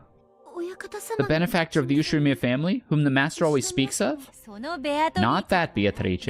I am the Golden Witch, the one who rules over Rokkenjima's night. I am the other master of the mansion, the one you always pay homage to. You are Beatrice. You need not fear. The two of us used to be friends. No, roommates, did we not? At one time, I idolized you and tried to be the best servant I could. I've always had a single-person room, so I couldn't have had a... When we last parted, I stole away your memory. However, I have not forgotten that we were once roommates. I also remember that I was the one who destroyed our friendship and left. So as to not leave you alone in sadness, I erased all of your memories and the very world of our days together. You do not need to understand, but believe this. I have not called you here to do you harm. Isn't this inside one of my dreams? You may think of it that way. Strictly speaking, I beckoned your soul to my garden while you were sleeping, to invite you to be a resident of this world. Beatrice snapped her fingers. The storm of gold butterflies all rose up around the rose garden. As the cloud of butterflies danced over the table, a gorgeous tea set appeared. There were teacups and a teapot, more elegant even than those used by the Ushirimiya family. The tea was filled to the brim and had a sweet rose scent, one which Shannon had never smelled before. Before there was even time to be amazed by that scent. Hey Lid, thank you for the resub. Wow, 32 months of support. Welcome back to the tournament staff. Appreciate you lots. Hope you're doing well. Butterflies started gathering one by one on the table, and the tea stand sprouted right out of it. It was like watching a magical mushroom from a fairy tale kingdom grow out of the ground. It was a many-layered tea stand filled with beautiful cakes, like edible jewels. Of course, there were also several lovely light brown scones. The honey truly was golden honey, with bits of gold leaf dancing throughout it. It seems the Ushirimiya family holds tea parties from time to time, but those cannot compare to mine. Incredible. I've never seen anything like this. Even if you did, it would only have been as a waitress. You are my friend. I need no waitress. After all, I am a witch. This is more than enough. Come, do not be shy. Stuff yourself to your heart's content. Thank you. That was all Shannon managed to say. It would be hard for anyone to say much more after being suddenly invited to such a beautiful witch tea party. Let us begin with black tea. The milk is fresh, and the sugar is so delectable that you'd almost want to eat it raw. But I recommend you try your tea straight first, with nothing more than a single rose petal floating on the top. It will surely be so delicious that you'll be unable to drink the black tea of the human world ever again. Laughing happily, Beatrice opened not a sugar pot, but a rose petal pot, picked up a single crimson petal and floated it on her tea after relishing its scent. Shannon did the same, picking up a single petal and smelling its aroma. It smells so wonderful. Is this really the scent of the roses in this world? I'm glad you enjoy it. I bred this rose simply for the purpose of using its petals with black tea. If you crush them, they're also splendid for making jam. That goes better with scones than anything else imaginable. Do you want to try? Sure, just a bit. Shannon had been invited to this witch tea party suddenly. However, the witch seemed so truly innocent, and her smile as she played the hostess was so happy that it made Shannon want to smile too. The tension in Shannon's heart gradually faded, and she started to enjoy her chat with this witch. Servant work really is tiring. I remember it well, particularly cleaning the windows in the chapel. How surprising. So, you worked as a servant once too? For a short time. You probably don't remember, but I worked alongside you. I was a clumsy fool who always lost things. You were my idea of a perfect servant, and the person I looked up to. That makes me even more sorry that I can't remember. There's no need for apologies. Here, you are not a servant, but my friend and guest. There are no inconveniences here, no trials nor boredom. I can give you anything you desire. That is how much power I currently possess. I wanted to let you know that I have now reached that level. I'm truly grateful to you for welcoming one with so few redeeming features in such an extravagant way. Think of it as a reward for all of the painful days you have withstood. Come, gold butterflies. Don't let my friend get bored. Show her a little dance. When you have tired of that, allow me to call the band to perform any song you would like. When you have tired of that, my refined familiars will show you some conjuring tricks. Fear not, for time is endless here, and I can grant your wishes endlessly. My tea party has no end. Aww. In a truly good mood, the witch told Shannon several strange stories. They were all stories Shannon had never heard before. Very interesting stories. And they were all odd, bizarre fairy tales. Shannon felt as though she had become Alice in Wonderland. The time she spent at this tea party was strange, pleasant, and relaxed. No. The clocks have no hands at this tea party, so time passed like a Sunday morning, when you can wrap yourself in your blanket for as long as you want. I can't express how grateful I am to you for this. There's no need for thanks. In the human world, words of thanks go along with words of farewell, do they not? There will be no end to this tea party, so there's no need for thanks either. I'll still thank you. Thank you so much, Beatrice, for this wonderful tea party. But all dreams must end, and so much must this one. Oh.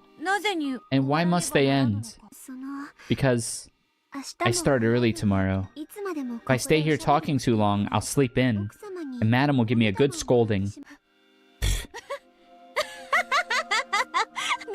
Why are you so anxious to return to the world of that short-tempered Natsuhi? Really now, are you truly saying you want to return to the human world, where it's all work and no rewards? But I am human. I can't impose myself on you forever. Shannon, it seems that you do not understand. I invited you here, but I have no desire to chase you away again. Here, time is eternal. You are not obligated to say farewell, not ever. I will never tire of enjoying tea with you. On the contrary, it is quite agreeable to have you here to talk to. I'm grateful for your words, but I am human. I must return to my own world. Why do you want to return to that colorless world, where you waste all your time with school and your job and family works you to the bone? Despite all that, it is still my world. Shannon's saying I am human instead of I am furniture. Yeah, that is strange, huh? The whole furniture thing, that was really Canon and Shannon's thing. Canon held to it more than Shannon did. I wonder how that connects. Shannon, does that sort of world really need to be yours? Let me be honest with you, Shannon. I didn't just invite you here. I came to take you home. Take me home? Once, I tried to become a good servant like you. Then I became fascinated by witches. Became one myself, learning all the pleasures of magic. And now, I have come to take you home. Beatrice spoke quietly and slowly rose from her seat. Shannon, the world of witches truly is more fun than being a servant. This tea party is nothing more than a mere welcoming party for an old friend. We can hold as many fun festivities as we desire.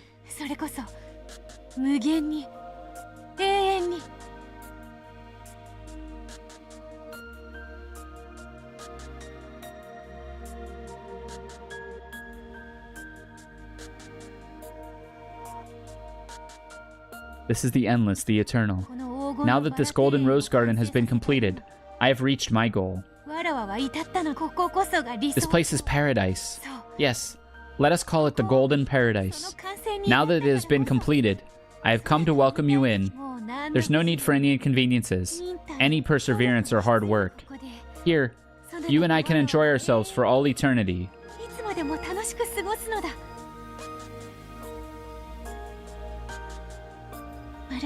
It will be like a never-ending fairy tale. I am truly grateful for your splendid proposal. However, I need to go back to my original world. Why? Because this isn't my world. I acknowledge it. This is not the world you have lived in until now. That's why I've invited you here. From this point forth, this will be our world. You are no longer a guest. You are the second master of this world. Ryuko.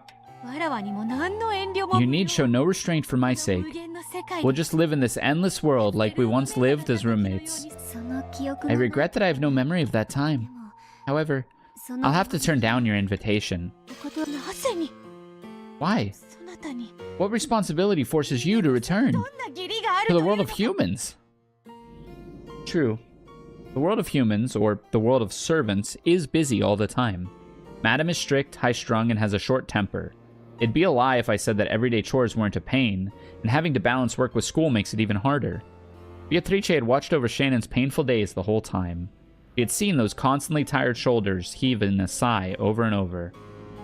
That is why she had invited Shannon here, to this golden paradise. She tried to give Shannon a perfect welcome, to truly make her happy. But why had Shannon selected her original world over this one? Beatrice was overcome with shock and completely unable to understand. I have given you the perfect welcome to this paradise, and the days to follow will be even more fun. So, since you still choose the human world over all of that, did you find something there that is even more fun than the pleasure of witches? That's right. There are things in the human world that are even more fun than magic. Absurd. That cannot be. Yes, it's true. Shannon's expression was soft. However, her words were firm. There was something wonderfully fascinating in that human world. And that something was apparently not in this paradise, where everything was supposedly just as they wanted it. Absurd. I don't understand. As Beatrice muttered, she shifted restlessly several times. However, no matter how often she said it, Shannon's smile didn't falter, and Beatrice couldn't think of an answer. In that case, it's time for me to leave. Your tea was delicious. I don't understand. I am the Great Golden Witch, the one who can have anything, endlessly. You can tell me that I cannot give you what you want? Yes. I want to know. I believe I had everything, so tell me, what is it that I lack? I think that you already know. Isn't that why you invited me here? Ah. Companionship. Friends. Are you trying to speak in riddles to a witch? That's all for now, then. I can't live here, but I would be glad to come whenever you invite me for tea. Oh, I won't call for you again. Have no fear of that. Beatrice snapped her fingers and Shannon popped out of existence. Shannon's soul had returned to the dream of her original self. While humans have many dreams in a night, they can remember none of them. The tea party in this paradise mixed with many other dreams and vanished. The next morning, Shannon would not remember this tea party. Evening, Ditz. How you doing? However, Shannon's cup remained here. The witch, who had lost her guest and was standing alone, looked all the more lonely. The witch dug her fingernails into the tablecloth.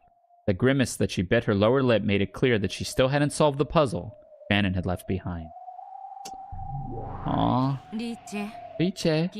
There's no need to worry about it. A black hole opened. Just finished with math homework? Heck yeah. Love math homework. Shannon's empty seat and the owner of the voice fell out of it. I do worry. Come on. How could she say it with such certainty? Maybe she just wanted to get back to sleep quickly, since the dawn was coming soon. What pleasure could Shannon know that I do not? What is this something that can be found in the human world but not in my paradise? I don't understand. I want to know. Thinking about complicated stuff will just fuel your headache. I can be of service in Shannon's place. Let's enjoy a tea party together. I don't feel like it anymore. I'm bored of having tea parties with you. Aw, she's cranky. The witch shrugged and laughed, then took a bite out of a scone. She then blew into it, and it swelled up like a balloon before finally popping. There was something Shannon said to Cannon about visiting the Golden Land once. Oh. I thought that was an allusion to episode 1 or 2's tea party, but you might be right. Golden ribbons and butterflies flew out, but Beatrice didn't appear to notice. Just what is it that I do not possess? What? I mean, do I have to say it? Without love, it can't be seen.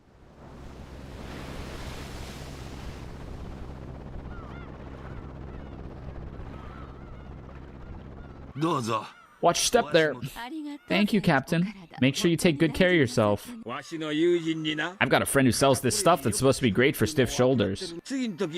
I'll bring you a sample next time. No need to trouble yourself, but thanks for caring. Hey, brats. How long are you gonna mess around up there? Let's go. Hey, Maria. Come down off the boat with Mama. Maria, who led Rosa by the hand, was still too young for kindergarten. However, she seemed to notice that her cousins, whom she rarely ever saw, were playing all around her. She was very excited. Battler and George had the energy of a middle school or nearly middle school kids. Those two, along with Jessica, who had met them on Nijima, were clamoring about on the boat.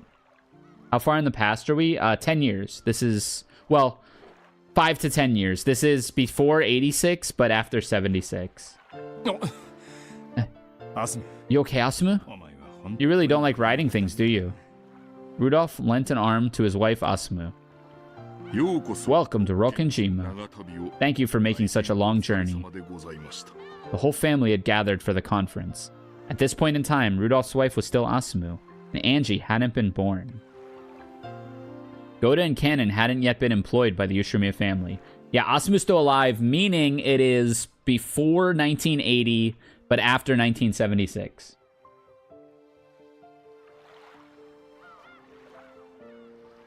Goda and Cannon hadn't yet been employed by the Ushiromiya family, and the witch's epitaph, which would toy with the family's fate, hadn't appeared yet.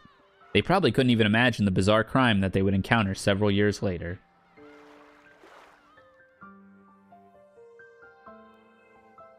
Kraus, madam, the family has arrived. Good. Should I call for father?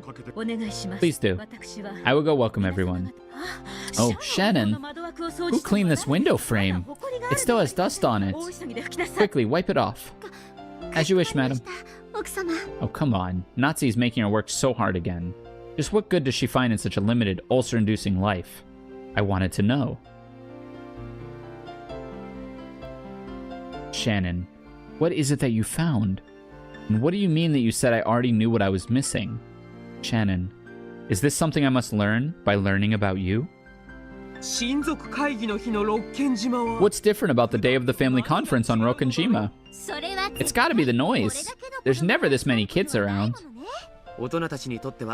It may have been a tension-filled day for the adults, but to us kids, it was a wonderful day. The only time we got to see all the cousins we loved. In the summer, we'd play with our cousins on the beach. And even in the winter, there were plenty of games we could play. The family conferences were tons of fun for us. Same here. Mom was always yelling about how there must be no mistakes. But to me, it was just the day I got to play with all my cousins. After all, there's usually nothing at all to do on Rokkenjima. Back when I was still a little brat, I was always jealous of Jessica, getting to live in this huge mansion with a private beach. But now that I try putting myself in her shoes, it must have been a pretty constricting place to live. Probably. There's hardly anything on Rokkenjima. No friends, houses, no next-door neighbors, no neighborhood. If you think how Jessica must have felt, you have to feel a little sad for her. That's why the family conference was so special to me. Jumping around, messing around. It felt like I was at a festival. We played tricks on each other all the time. If the adults always talked about adult things and told you to go play somewhere else, then you were 3 cousins at about the same age. Of course you'd horse around. No, not the 3 of us. The 4 of us. There was Maria at this time, and then Angie eventually. But I thought Angie wasn't born yet, and Maria was still too young to play with you. You've got it wrong, Furfur. The cousins weren't the only one the same age. Oh, Shannon. Shannon was the 4th. She was about the same age as the rest of us. Right, she is Battler's age. Mom was always going on about not talking with the servant kids, but Shannon and I started to get close. After all, she was the girl closest to me in age on Rokkenshima. All four of us played together. We played at every family conference. So Shannon didn't want to miss out on playing with these guys. Right, Shannon? Right. I knew that Madam would scold me if she found out, but I wouldn't have let her. You were always the one close friend I had who could understand me. Thank you for your words, milady. I simply could not hide my shock. How had she formed a relationship with the children of the family, despite being only a servant? Well, she is their aunt. Weird champ. Nazi had probably been very careful to prevent such a relationship. However, it's no surprise that Jessica, all alone on this island, would want to be friends with a kid her age. And Shannon was also alone on the island, without any friends her age. Though they both understood their relationship as master and servant, they somehow managed to strike up a friendship. Then, at the family conference, Jessica had introduced Shannon to George and Battler.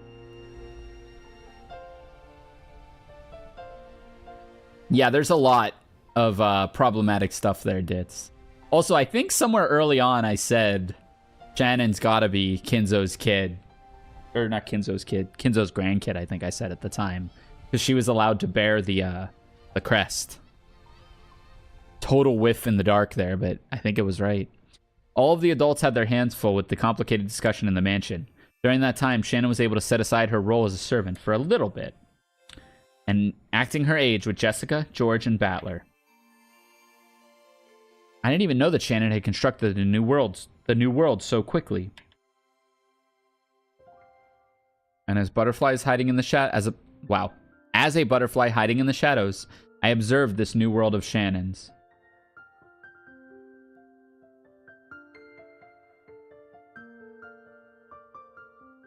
Yeah, it's very sad. And it would also explain why Ava, should she have found out, been so vehemently against it. That day, we all ran around the rose garden and the beach. Just running around and playing was a blast. Yep, those were the only times that Shannon smiled like a girl her age. I might have gotten a bit carried away. It's embarrassing. Battler's insanely huge now, but back then, Shannon and I were both taller and stronger than him. I just grew slowly back then. No, you were a different person. They say that those who start late end up the tallest. Yeah, totally. Back then, your chest was nothing like this, right? That's not true.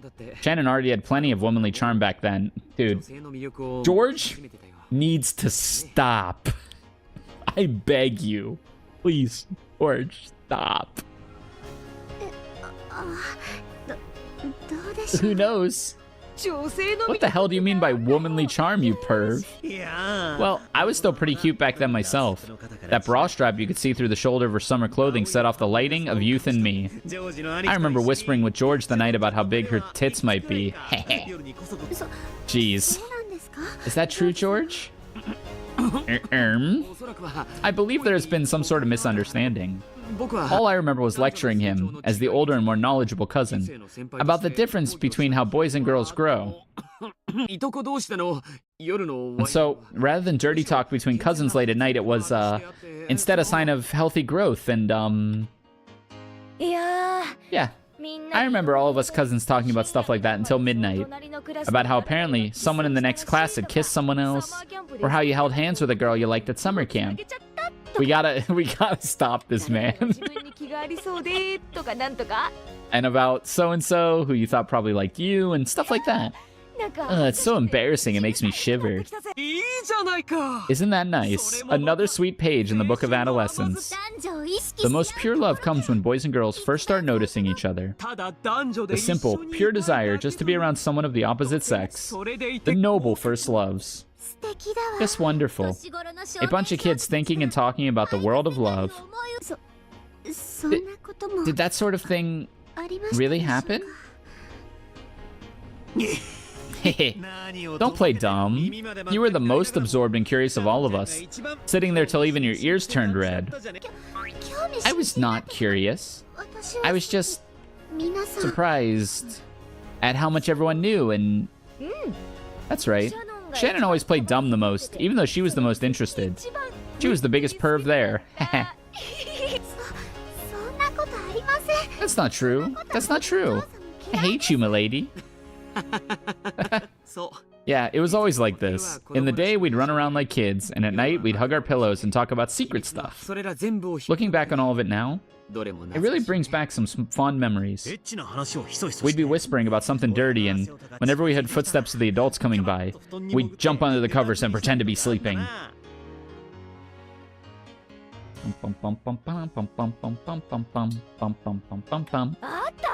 Yeah, I remember that. Like some school field trip. How do you put George down? I don't know. You gotta poison the sriracha or something. Like some school field trip. Those times we all dove under the covers at once. It felt like some sort of unspoken rule, like a strange sense of unity. I really liked that feeling. Well, anyway, that's not all we talked about. There was a lot more than that. We really did enjoy our youth to the fullest.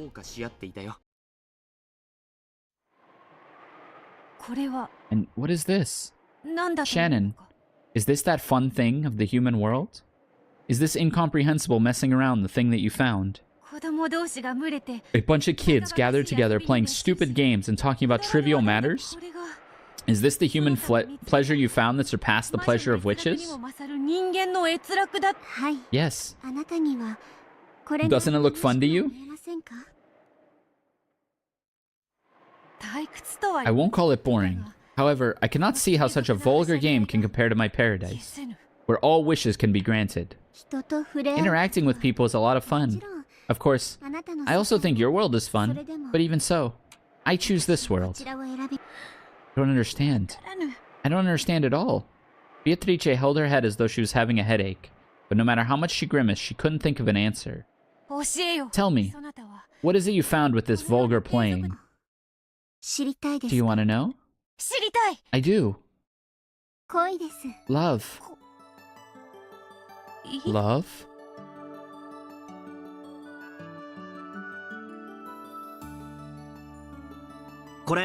Here.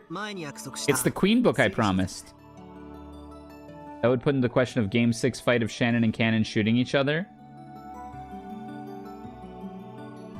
Well, no, I think that actually is what cemented it. Because I think that was a metaphorical. Think about everybody who was participating in that fight. It was Battler, Beatrice, Shannon, Cannon, Jessica, and George. The three cousins, and the at least two, potentially three personalities. Or personas, I guess, that Shannon took on. Probably was all occurring inside Shannon's head. Here's the Queen book I promised. Thank you very much. I'd be happy to borrow it. That's okay. You can keep it, Shannon. I've already read it. But I can't accept this. It was probably expensive. It's just something I got for a few hundred yen at a bazaar. A personality battle of which personality would win? Yeah, exactly. That's, I mean, the first hint was that Shannon and Cannon couldn't both be happy with and be with the person they wanted to be with. I mean, it's possible you could even look at it less as like a sexual attraction, more of like a romantic or even platonic love, where Shannon, all Shannon had, very lonely servant, brought in under special conditions, ostracized from the other servants because she was obviously special, and as such, she was like the one you couldn't really mess with. You know, almost like being the coach's kid on the baseball team, quite literally in this case. You know, so the other employees look at her and they're like, well, she's too good for us. But then you've got the family who look at her and just say, well, that's a servant. So she's stuck in between these two worlds of servant and family member. So she doesn't know what to do. And the only people who gave her the time of day, the only people who treated her as herself, were the three cousins. And so, of course, she came to love the three cousins. They're the only people who acknowledged her existence. And so, in her own way, she came to love all of the cousins, probably. And again, it might not even be like a sexual, like, thing. In the case of, like, let's say, Canon and Jessica, right? That might not be like a sexual, romantic love, but they definitely loved each other. In the case of George and Shannon, George obviously took it to the next step and offered Shannon the ring. Reminds me of the gambling game showing Shannon versus Canon fight and the option of Shannon shooting first and getting an instant win. Well, when George offers Shannon the ring, that cements... That's a concrete path that she can then take, right? She can become human. She can become Shannon if she takes that ring. And then she does. And I'm sure that leads to some cognitive dissonance. Now, why, perhaps, did that lead to the death of the entire Ushiromiya family? Who knows? It could be the personas inside Shannon's head saying, no, I don't want to give up on my love for the other cousins. We can't just go be happy with George, because we won't be happy. Shannon will be happy, but Beatrice won't be happy. How can Beatrice leave Rokkenshima? So, we can't just accept this ring and go be one person. Obviously, there's, you know, Shannon is not of completely sound mind because of what she's experiencing.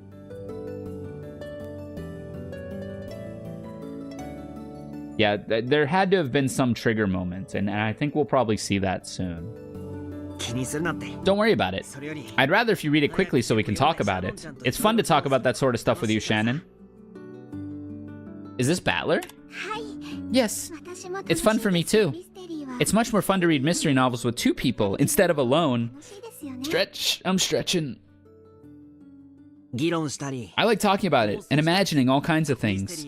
With mystery novels, reading's only half the fun. My theory is that you can only really enjoy it when you talk with other people who have read it too.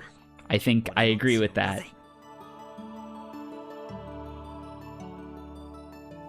Our relationship began when we realized that we both read mystery novels. We were both surprised and very interested to find that the other not only read tons of mystery novels, but read them very thoroughly. Possible theory, Shannon went mad. Yeah, like that. I mean, that is a reason that would make sense, but that's almost like inventing motive versus using presented evidence to deduce a motive, right? Ever since then, it's been just like this. Separate from the games we played with all the cousins, the two of us met together for some time alone. At first, it was like a sort of contest to see who knew more than the other. However, eventually it turned into respect for how much the other had read and how deeply they were able to think about it. Respect. Trust. These emotions made our friendship even stronger. Yeah, Nox would chop that up. Of course, all of that had still fallen within the category of friendship, but we were still slightly aware of the fact that the other was of the opposite sex, making for a relationship that was charming, or youthful, or maybe you could call it exciting. However, we were still at the age where calling us young men and women would probably be a bit too gracious. Of course, we didn't know a thing about love, so we couldn't understand that exciting feeling in our chests, both bitter and sweet, that we only felt when we were alone together. However, we realized that there was some unknown emotion hidden behind that feeling, and as our hearts raced, we had our hands upon that door.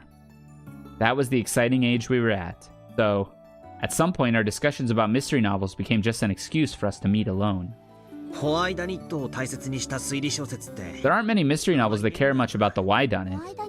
The why-done-it? You mean the culprit's motive? Yeah. There are 3 points you need to figure out in the mystery novels. Who, how, and why done it. All of them, a lot of mysteries deal with the first two, but surprisingly very few worry about the final one. Well, I know about many works that take great care to have the culprit confess his motive after he's been found out. But it has to be something you can reason out before the culprit confesses, or it doesn't count. Personally, I think it's unfair for a person who supposedly didn't have a motive to commit the crime, unless it's possible to reason his or her motive out. Who done it? Who's the culprit? How done it? How did he commit the crime?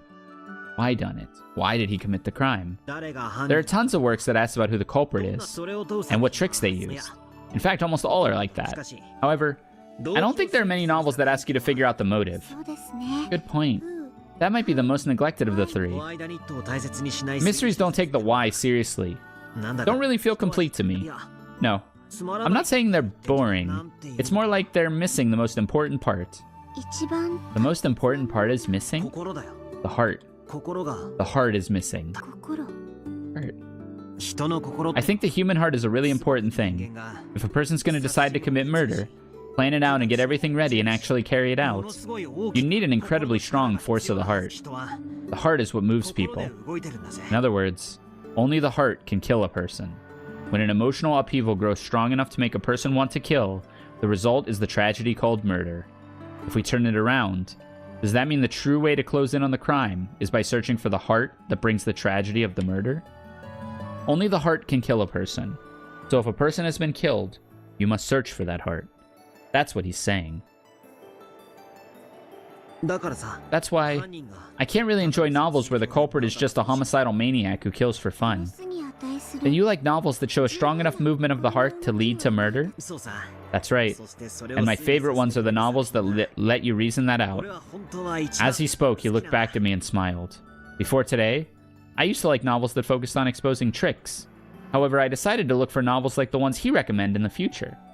I don't like neglecting the heart. The heart is what makes people move. Yeah, I think you're right. This isn't limited to the mystery genre. All humans are moved by their hearts all the time. Being able to notice the heart is what allows for interactions between people. No, interactions between hearts. None of us humans can live on our own. And yet, we have no way of peeking into the hearts of others. That's why every meeting between people is a mystery of the heart. Finding those, reasoning about them, and understanding each other is the key to interaction between people and hearts. The two of us are here, all alone, talking together about mysteries. And through that, we are searching out each other's hearts. Speaking of the heart's mysteries, I want you to feel about me the way I feel about you. We're both searching, trying to figure out the depths of the other's heart in this mystery of love.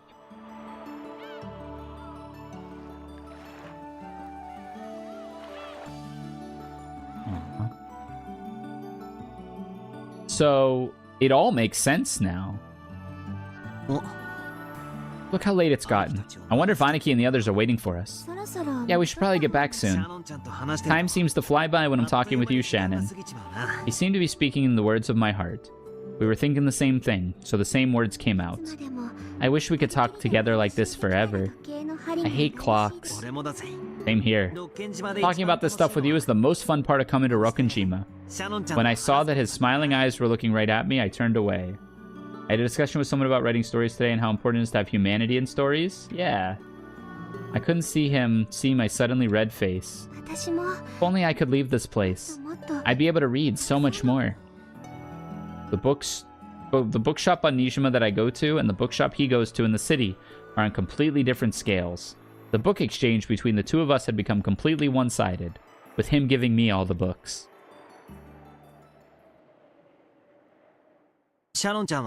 How long do you plan to be a servant, Shannon?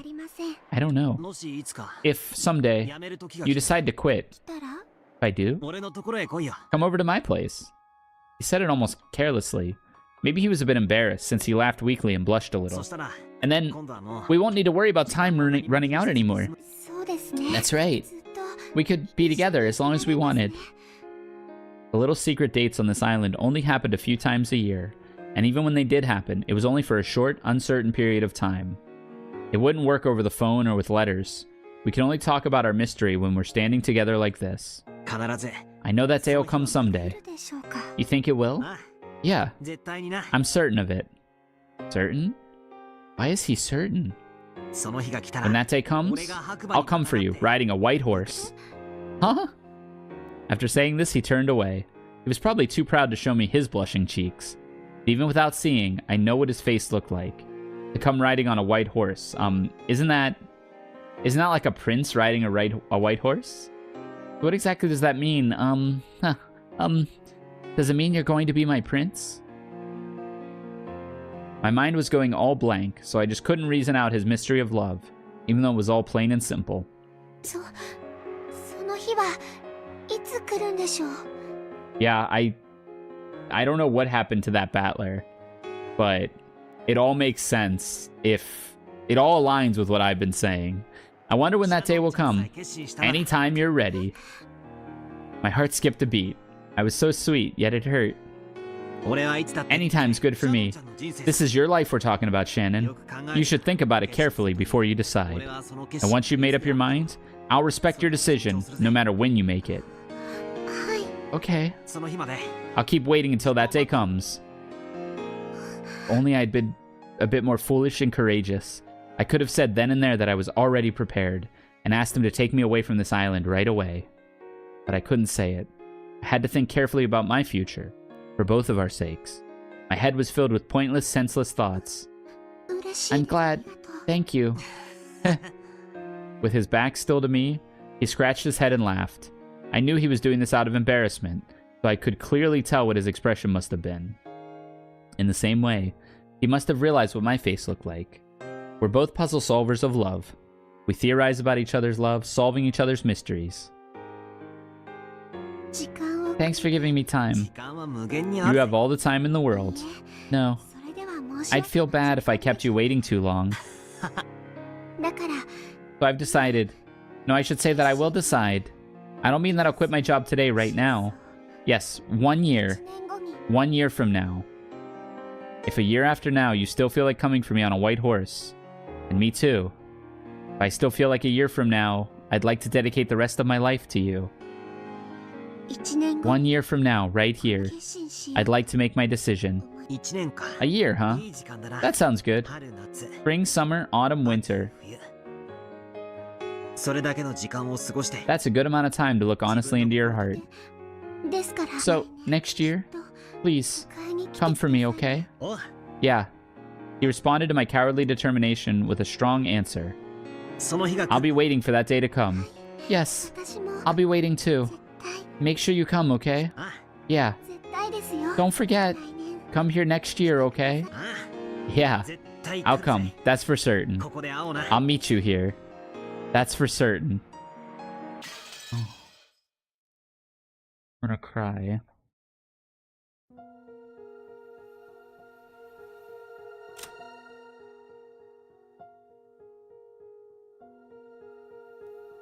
Yeah, this scene has much more heart.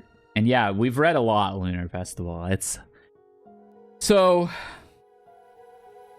it all makes perfect sense. This also reminds me of another beautiful, beautiful story called To the Moon. It's an RPG Maker game. The whole wait for me, come back in 1 year. And it actually has a very similar plot that I don't necessarily want to spoil. But if you know, you know. Highly recommend. To the Moon, I don't think I've ever cried as much in my life as when the reveal of To the Moon happened. And literally this line Shannon's saying about, meet me here in 1 year, I'll wait for you, you know, I'll be here waiting for you. I think it's very similar to what happens here. And so let's say it in blue. Shannon was in love with Battler because they both shared a passion for mysteries. Shannon, rather than escaping into her own mind, into the world of the witch, she decided to stay in the human world because Battler was there and the cousins were there. And she loved the cousins, but she really, really loved Battler because of their passion for mysteries and how he made her feel. On a family conference of 7 or 8 years ago, Battler promised, probably 7 years ago, Battler promised Shannon that he would come back riding on a white horse to take her away from this island, from this hell that she's been living in for at least 6, 7, 8 years. 1,000 years, you might say. And the next year, he didn't show up. He didn't show up because of what happened with Asumu. Maybe he died too, but at the very least, I'm just saying it from Shannon's perspective. He didn't show up the next year. Because that's the family conference of the year that Asumu passed, and Battler separated himself from the family and didn't come back to the family. Maybe the way Asumu died was seedy, and Battler decided to condemn his family and just say, I'm no longer a part of this family. But if you're no longer a part of the family, you can't attend the family conference. Shannon does not meet Battler a year later. Shannon then tells herself, well, I'm less than human. I'm not worthy of the love that I thought I was worthy of because of her upbringing, because of everything. She decides at that point that she's furniture. And that the Golden Witch Beatrice is who she will be. Well, not who she... That's maybe who she wants to be. Or maybe there's no connection. Maybe she's still split. Beatrice is watching on to this tragic Shannon. That's where Beatrice tries to start helping Shannon. That's where Shannon starts having more frequent meetings with Beatrice. She's escaping back into her own mind to deal with the grief of being, from her perspective, let down by Battler. So she becomes furniture. Over those 6 years, George starts to get closer to her. George had feelings for her as well. So George starts to get closer to her. And slowly, she starts to build back up that confidence to become a human again. To be worthy of love again. Again, without love, it can't be seen. She wants to become worthy of love again. And George is slowly getting her there. Then, 6 years later, Battler returns to the Ushiromiya family conference. Shannon is overjoyed that Battler has finally returned. But Battler isn't himself. Why? We don't know. Could be a second Battler. Could be the child of Kiri. Could be some kind of amnesia. Could be anything. But this Battler doesn't know shit about mystery novels in the same way the other one did. This Battler doesn't remember the conversations that they had years and years and years ago. Again, either because he's a different person or because of some amnesia or because he blocked it out, maybe because he associates it with the death of his mother. So when Battler arrives and Shannon tries to reignite these conversations that she missed so much, that she hasn't had for 6 years plus, Battler doesn't remember. So in her head, she says, I'm going to make him remember. And she creates a mystery novel on the island. She creates closed room murders to show Battler what they used to talk about. And again, this is the little bit of crazy flipping through. You know, she doesn't know how else to do it. And with the help of Beatrice, who's been in her ear for 6 years and has become crueler and crueler in her isolation, she decided to show Battler what all this, you know, to remind him. That's what she wanted him to remember. His sin of 6 years ago was leaving her alone on the island, feeling helpless, feeling shattered, that she couldn't be loved. That was his sin of 6 years ago. And that's why these murders happened. Shannon wanted Battler to remember and had no other way to do it. Couldn't get him to remember it. And the logic battles that they have back and forth very similarly were like the conversations, you know, that they had about mystery novels. I think that's that. Now, why Battler doesn't remember or why Battler couldn't come back? Maybe Battler did want to come back. But why would he have forgotten? Beautiful blue tech. Blue text accepted? Blue truth valid.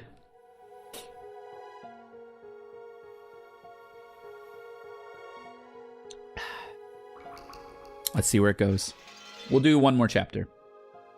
Let me see how long this chapter will be if we do it. 48 minutes approximately. Yeah, we'll do one more chapter. And we're getting close to the tea party at this point. I see. So, the emotion that feels like sweet suffocation is love. It is an emotion I do not know, one I do not have. Though my magic can grant any wish, though my paradise can grant any wish, that thing I cannot have, that incomprehensible emotion that burns like fire and yet madly one wants to hold it close. All I know is that no matter how great a witch I might become, I cannot create this emotion. It must be given by another person. For the first time, I realized that I wasn't all-powerful, and I knew what Shannon had discovered in the world of humans. This emotion is just too much. Once you felt it, there's no forgetting it is there. Shannon, you win. Love, is it? It may be the most important element, and the one that I lack. Shannon, I'll watch and see how your love develops. So please, teach me more and more about this new emotion.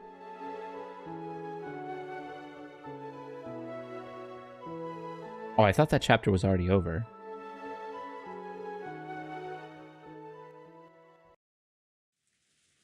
Such a sad story.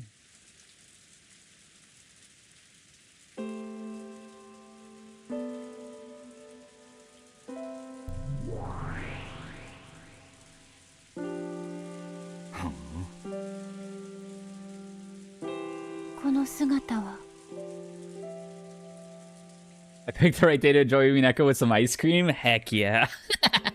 Ah, the sadness ice cream. This form is... I'm lending it to you. After all, I hate idiots. I hate you so much. Didi, this coffee is gross. I can't stand you. Call yourself Claire as a temporary name. Or would you prefer Beato? You have my gratitude. This way, I won't have to expose my pitiful form. Baron Castell had given Claire a fake form. It was a temporary form, for the person acting the part of Beatrice. A fake to fool those who still hadn't discovered Beatrice's true form. Then, is this a tale about me in another world? Leon, this is indeed a tale of you in another world, and also my tale. The tale of a world where I live as a witch, not as a human. I am capable of imagining what-if scenarios for my own life. However, the tale you tell is beyond anything I can imagine.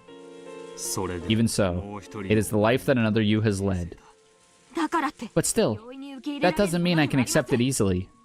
Leon suddenly yelled and looked at the floor. He hates how she looks. I know, it's so sad. I think because she sees herself as... I know it's because she sees herself as a failure. But I think she only sees herself that way because of some tragic happenstance that made it such that Battler could not return to Rokkenjima.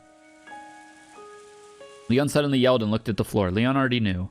Because of the fragments lent by Baron Castell, Leon knew.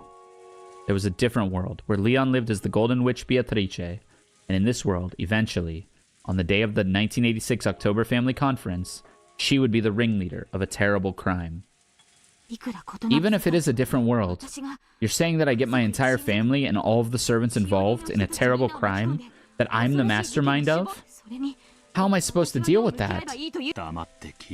Be quiet and listen, and figure it out. In a different life, I end up as a servant, and if that wasn't enough, I suddenly become a witch?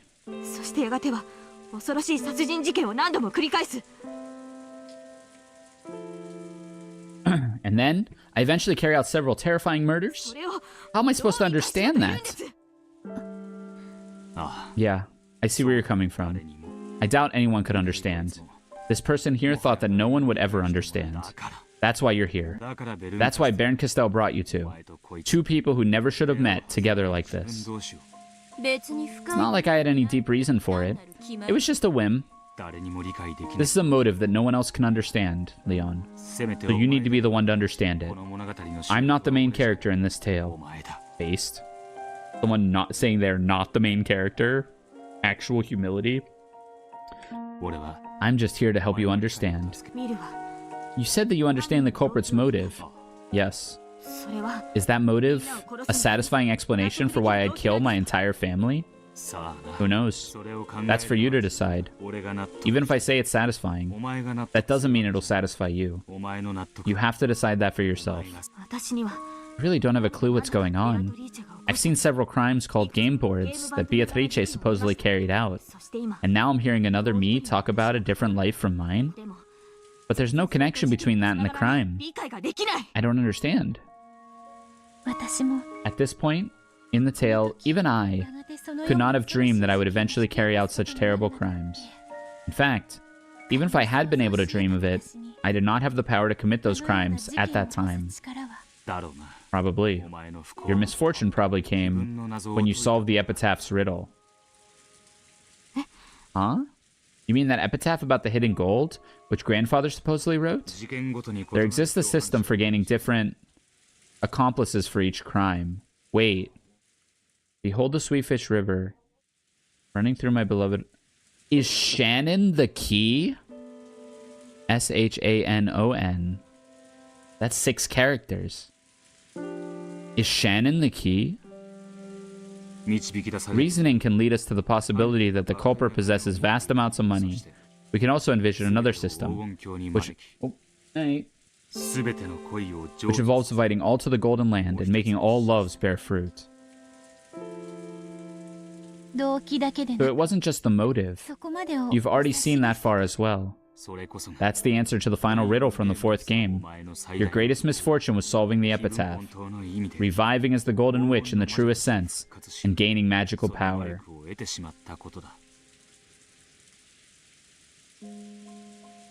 Did Shannon commit the murders in the order of the epitaph to try to revive the battler that loved her? Wonder. Looking back, was that really misfortune after all? I do not know. However, as long as the fact that Battler returns in 1986 remained unchanged, some sort of tragedy would certainly have occurred. That's right. If Battler had returned a year earlier or later, that incident might not have occurred. No, some small incident probably would have occurred, and it would surely have been a mysterious, impossible incident which no one could have explained. But even so, compared to the Rokkenjima serial murders, it would have been a tiny thing. If Battler had returned a year earlier or later, then what? Fate can be so filled with irony. If Battler had returned a year earlier, George wouldn't have proposed. And if Battler had returned a year later, they would have already been married. Fate can be so filled with irony. It made me walk the path of a witch, and when I solved the epitaph, I became a true witch. Then 6 years passed, and I learned of his return. If all of that was fate, then this crime must have been inevitable and inescapable for me. In 1980, Battler was resentful because of the death of his mother Asumu, and his father's remarriage that came too soon, so he left the Ushiromiya family. For 6 whole years, he had no direct contact with them. He convinced his grandparents that his mother sighed to help him and went to his mother by his mother's maiden name. Then, when those grandparents passed away, he finally made up with Rudolph and returned to the Ushiromiya family again in 1986. That bad luck gave birth to your motive for the crime. I did wonder, why after 6 whole years, did he finally come back? I understand. In a way, it would have been better for you if he had never come back. Of course, my suffering would have continued. However, I may not have tainted myself with the unforgivable crime of mass murder. How could Battler leaving create a motive? You've got it backwards. Backwards? The crime didn't occur because Battler left. It happened because Battler came back. The more I think about it, Ushiromiya Battler was quite a disagreeable man. More than anything else because he never realized that the outbreak of the crime was his fault. He did remember in the end. However, that was long after you gave up and disappeared. If that is so, then it would give my heart some peace. I don't have a clue what you two are talking about anymore, but I'd like to ask you bluntly. I want to know, what on earth happened to you that made you decide to commit a crime? Yes, that's the most important part. It's just like how Ushiromiya Battler respected the why done it in mystery novels. That's where the answers to all these riddles are hidden, both in the Tale of the Golden Witch and in the game. In that case, allow me to continue. 1980, 6 years before I resolved myself to committing the crime. Chapter 6, Days of Trials.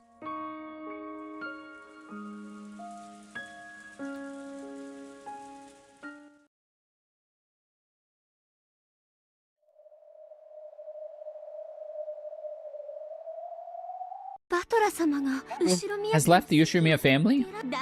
That's what Kraus and Rudolph were saying. What a shock. I have no intention of criticizing your way of life or your family situation. However, father is in a towering rage. Disinheriting a son is one thing, but I've never even heard of a child becoming fed up and leaving the family on his own. That battler can be surprisingly stubborn, sort of like someone else I know. You are unable to understand Battler's feelings. One might question your right to be a father. Enough, Natsuhi. I'm sure Rudolph was just trying to show how dedicated he was to raising Kiri-san's child in his own way. I would have nothing to say if it were happening next year. But why this year? He's still in his period of mourning. If you consider the timing of this pregnancy, one must acknowledge that Rudolph has acted disgracefully. Come on, don't be so harsh. This is my way of atoning for what I've done. Battler's trying to protest against you on behalf of his departed mother, Asumu. I deeply understand how he feels. If he were here, I would want to hold him and cry along with him. Natsuhi's words were sharp. They pierced Rudolph mercilessly. Rudolph had no retort. His relationship with Kiri had been adulterous, plain and simple. According to Rudolph, he had been close to Kiri longer than Asumu. And even after his marriage to Asumu, that relationship had not disappeared. What the hell does that mean? You old bastard. You've just been betraying Mom from the start. Sure, I know Kiri.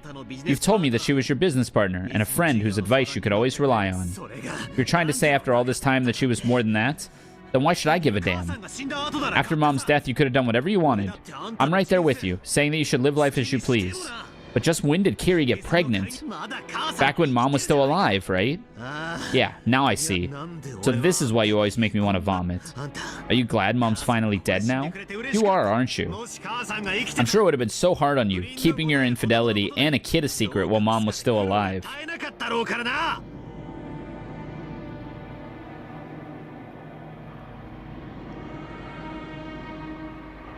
But now that Mom conveniently kicked it, you get to marry Kiri, and I get a new little brother or sister.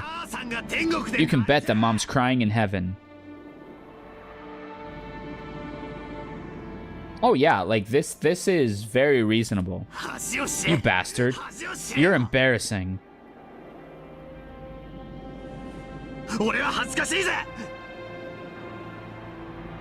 I'm embarrassed. So embarrassed, I can't stand to have the same last name as you. The kid's completely guiltless. It'd be too sad if he or she didn't have both parents together.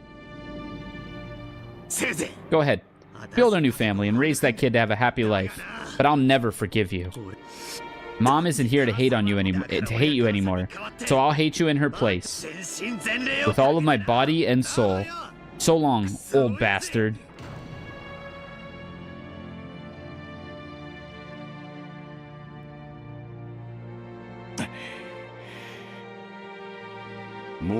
That's enough, Natsuhi. Rudolph hasn't lost the affection he feels for Battler. It may take some time, but he wants to fix their relationship. One day. As any father should. If it were some complete stranger, that would be one thing. But this is your own flesh and blood son. Yeah, easy for you to say, Natsu. It's clearly your responsibility. Go ahead. Despise me all you want. I won't argue. That's the only way I can atone. At the very least, make sure to give the new child a happy life. That kid who's going to be born, and Battler, they're both my kids. Wedding Kiri after Asumu's death may have been painful for Battler, but it was the best choice you could make for the coming child. I understand why you did it. And I understand why Battler felt like telling you that you were happy Asumu is dead. Stop, Natsuhi. Rudolph has already been scolded enough by the person most fit to do so. Now then, how about some black tea? Could you go ask someone in the kitchen to make us some? Understood. Natsuhi took this as a signal to leave the room and did so. Once she left, Kraus relaxed slightly. I feel bad for Asumu, but if we consider the timing that her soon-to-be-born child, this might have been quite the coincidence. Almost as though Asumu knew that and stepped down from the stage of her own choosing.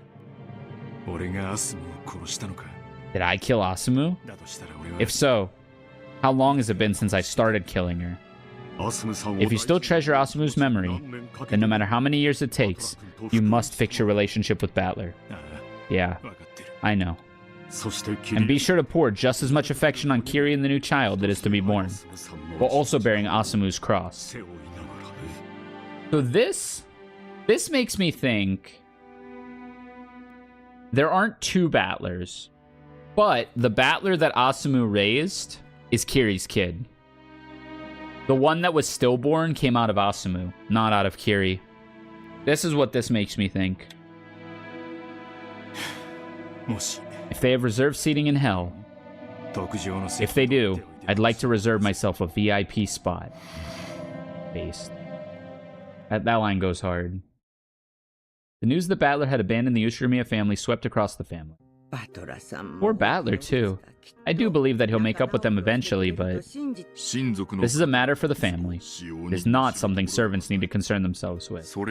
Instead, we should focus on memorizing the face of the newest member of the Ushiromiya family, Kiri-san. Yes, that's true. It really does sound like Rudolph killed Asumu. No. He's saying, did I kill her by effectively neglecting her? Like, he's always cared for Kiri more. So did he kill Asumu by broken heart methodologies, or like, you know, kill her by completely degrading her own self-worth? Almost makes it sound like she killed herself, if I'm being honest. So this will be coming to the family. She will be coming to the family conference this year. If the person who just joined the Ushiromiya family would be coming to the conference, then what about the person who just left?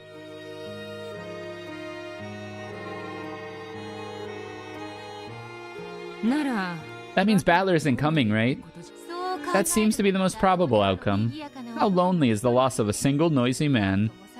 Though most people felt a bit lonely to see Battler leave the Ushiromiya family, they didn't think any more about it than that. However, what about Shannon? Wasn't Battler supposed to come for her on a white horse? I was surprised at first. I thought that, since he had left the family, he might not be coming to this island anymore. If we consider Battler's feelings, this is only natural, I guess. I understand painfully well why he wanted to leave his family, but does that really mean he won't come to Rokkenjima anymore? What on earth is going on? Will he really never return? Unable to ask him this directly, I was forced to live each day fretfully. Battler, I understand how you feel, but to say that you'll never return because you've abandoned your family, that's a lie, right? I was so confused that the world seemed to be spinning around me. I had a tight feeling in my chest and couldn't think about anything. When I happened to touch my cheek, I was surprised to find it hot and wet. While I was wearing a truly miserable expression on my face, I was crying? Shannon. From far away, I could hear someone calling to me, but it was a very strange sort of distance. Though it felt very far away, the voice also seemed to be coming from right beside me. Yeah, if only cell phones existed.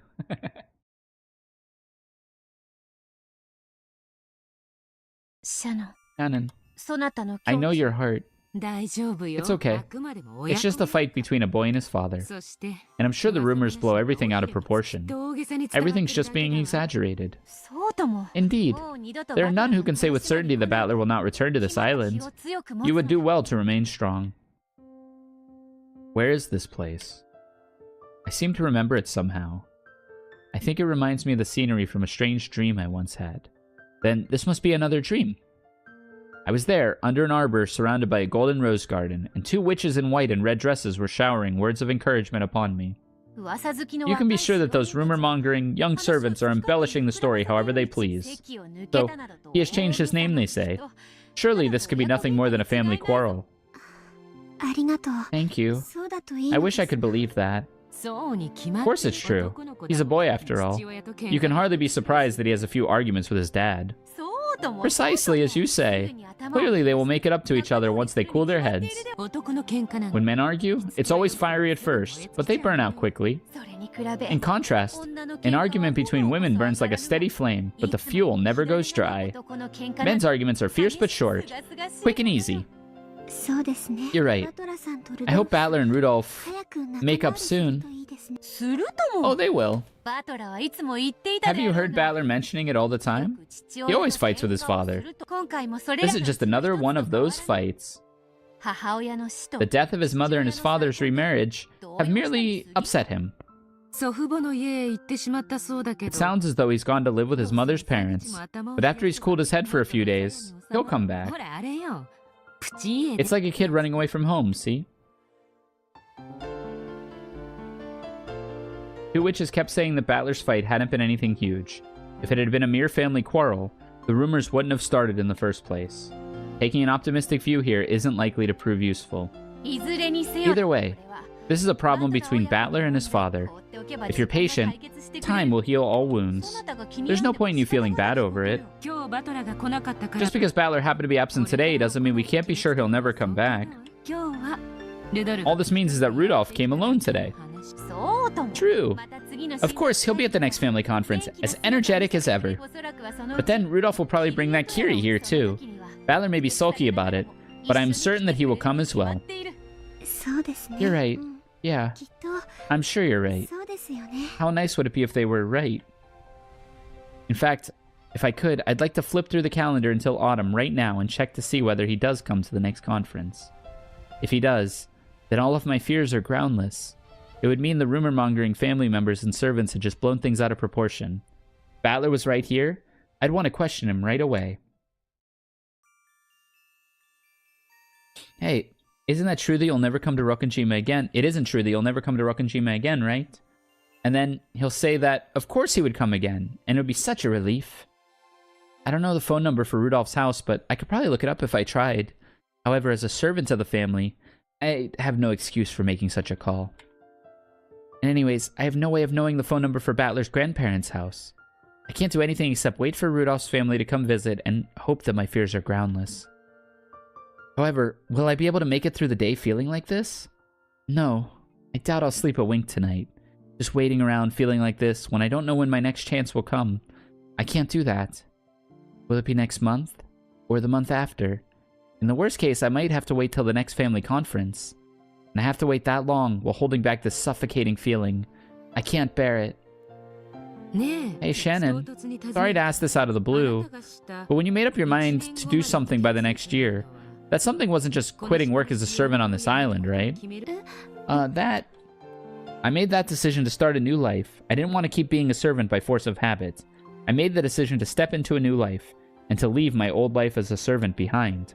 そして And Battler promised that he'd come here on the day of your decision, right? それは、 Yes. わらわは言葉を Tact is not one of my 選ば strong なかった points, so I shall speak frankly. それはつまり You made the decision and resolved yourself to starting a new life with Battler, correct? 新しい人バトラさん A new life 新しい with Battler? 人生。そなたは You are afraid that Battler will not come for you on the day of your decision. 決意の日は However, there is no more than that day of decision. There's more to that day of decision than just Battler coming to see you. あなたがバトラ It is also the day for you to show that you're determined to spend the rest of your life with him. 示すその決意は This determination is something you must create for yourself. It won't bear fruit simply because Battler shows up. シャノン Shannon, あなたにはもう do you now have the determination to spend the rest of your life with him? それがまだないか You decided to put it off until the next family conference because you didn't have that determination last time, right? バトラと人生を共に What does it mean to live life with Battler? Have you ever thought seriously about that in detail? それは、 Well, そ as long as I'm working as a servant on Rokkenjima, my opportunities for meeting him are limited. We're both underage, so it's too early to talk about, marriage. However, if I quit working as a servant, I should have many more opportunities to meet him. Once I quit work here, I'll return to Fukuen House. I'll have my wages from serving the family, so I should have more than enough to travel to Battler's house to play. And then when I graduate from school, I can rent an apartment near Battler's house. Then, well, I can work while going to school. That life would be a lot more difficult than I first thought. However, I'd be able to see Battler much, much, much more often. If not every day, then maybe every week. I won't be a servant anymore, so there won't be any difference in class. I can call him whenever I want. And I'm already doing both school and work. Thanks to my experience here, I know more than enough to do simple housework. 楽しそうな人生では Doesn't that sound like a fun life? ささやかな You can rent a humble abode. And once you've built up your own home, you can invite Battler over. バトラを招待するがよいそうして And then the time you spent together, 新しい二人の時 the 間 world the two of you make will 素 begin. 敵じゃない Doesn't that sound wonderful? はい Yes, ちょっと it does sound a 素 bit 敵ですよね wonderful. This was the first time I'd ever imagined that future clearly. My love for him and my honest desire to live my life with him. Earlier, I was able to consider both of those deeply. However, now that I'm clearly imagining the future I plan to choose, I finally understand. I must be aware of how much determination will be needed to reach that future. やがて You dream of 結 marriage. 婚だって夢に Eventually, don't you? でしょ Oh, girls these days, dating with marriage in mind at such a young age? Well, that's a bit, その 夢を否定 don't deny your dreams, okay? There's no point in taking a first step in your eyes are closed if your eyes are closed and you don't look to the future. 惚れた男なら If a girl's in love with a man, there's nothing wrong with thinking, I want to marry him. それが乙女の That's a young girl's natural right. My face had turned bright red. Earlier, I thought that considering marriage really was a bit premature, so I tried as best I could not to think about it. However, when the witches encouraged me to imagine it, the image was both exciting and vivid. I felt an indescribable feeling of refreshment and awakening. Like the gentle breeze that washes over you when you go outside during a brief spot of sunshine on a rainy day. That's right, I didn't actually have the determination to go that far. I need to strengthen my determination by the time the next family conference comes around. If I can't do that, then sticking around as a servant on this island is no more than I deserve. そしてそれは同時に試練で At the same time, this is also a trial. 確かに True, これは a trial to be overcome. 試練 A trial? どうしてですか Why is that? 愚か者め Fool. バトラは Battler promised that he would come for you at the next family conference, did he not? 白馬に He said he'd come on a white horse. 迎えに Yes. そなたは You're thinking that Battler will not come anymore. つまりそれは In other words, you have no faith in Battler's promise. だから That's why this is a trial. 彼を信 To じ pass through this trial, you'll have to show that you can trust him and wait. 試練 A trial. I hadn't thought of it this way. Since he promised to come for me in a year, then I need to believe he'll come for me in a year. If I doubt that, I don't have the right to wait for him in the first place. バトラが In fact, そなたとの Battler might have left the Ushumiya family because he set his sights on a future with you. あらどうして Oh, why would that be? 二人で暮ら If す he knows that you will live together and eventually exchange marriage vows, having the name Ushumiya would cause problems, since Shannon is a servant of the Ushumiya family. ああ Ah, I see. 使用人の He realizes that there'll be all kinds of trouble if he decides to marry a servant girl, 先に so he's abandoned the Ushumiya name beforehand. どうだシャノン What do you think, Shannon? That way, everything makes sense. Battler has abandoned the Ushumiya name for your そなた sake. を考えてのことよ This line of thinking is so relatable. It's painful. I remember around that age having like thinking like this with various things. And just like, oh no, of course that's of course that's how it would play out if, there's still a chance and, not wanting to face the reality. ルドルフとの唐突 In な a lot of cases, I definitely それを am もっともらしくする guilty of 口実 that. に違いあるまい The sudden argument with Rudolph was just an excuse. 素敵な What a 推理だ splendid reasoning. さすがリーチ Nice going, Riche. どう Yeah. だシャノン Young love copium. 落ち込む What do に you は say, 値しない Shannon? よ There's no reason to feel それど down. ころか On the そ contrary, なたと結ばれ it's as though Battler has shown his determination first. 決意を見せたようなものではないか Man. A smile would finally return to my face. Of course, I hadn't taken the witches seriously and let myself be reassured. It was closer to the opposite. It was almost funny that they could think up such ridiculously convenient explanations for everything. However, they had made all of these ridiculous theories to cheer me up. The witches are right when they say that I must trust Battler, and that there's no point in moping about just because I've heard a few rumors. Until the next family conference, I intend to strengthen my resolve, and I believe that he'll accept my feelings and come for me. The idea that Battler left the family so that he could be married to me someday was laughable, of course. But right now, I should try and feel confident enough to accept even crazy ideas like that. Thanks so much. なんだか I feel a little better now. 気分ならばよかった That as well. そなたが悲しみで I cannot stand watching you cry yourself to sleep. 私の夢の中 Thanks for coming to my dreams to encourage me. うん Indeed. 正直朝 I will be mourning soon. It will be morning soon. 全ては This is all a dream. そなたは You 目 won't 覚め remember any of it when you し wake. かし However, そな your た heart will be at 心に peace. はい Yes. 私は I'll believe in him and wait. だから So I won't have to listen to every little rumor. そうだ Very good. Wait until the next conference while improving yourself. If you think of it as training to become a wife, all of your everyday chores will grow more meaningful. Thanks a lot. Riche, it'll be morning soon. Is that so? Then, so long, Shannon. You may not remember me, but I will always be by your side, watching over you. Thank you. Yes, thank you.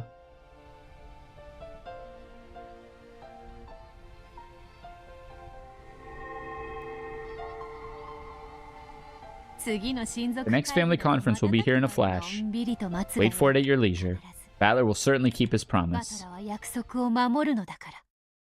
Damn. Year later.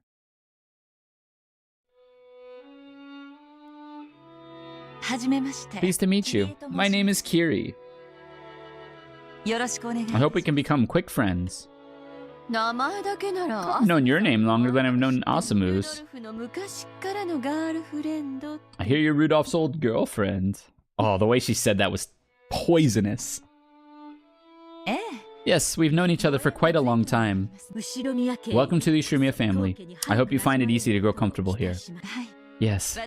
I'd like to grow comfortable quickly so that I can support my husband. But look at how cute that little girl is. What's her name? This is Angie. What a cute name. So you two couldn't make up after all. I thought this would be a perfect chance to bring him back, but he's as stubborn as Dad. Will Battler ever come back? I'll miss him. Nothing wrong with a man having enough backbone to find his own way in the world.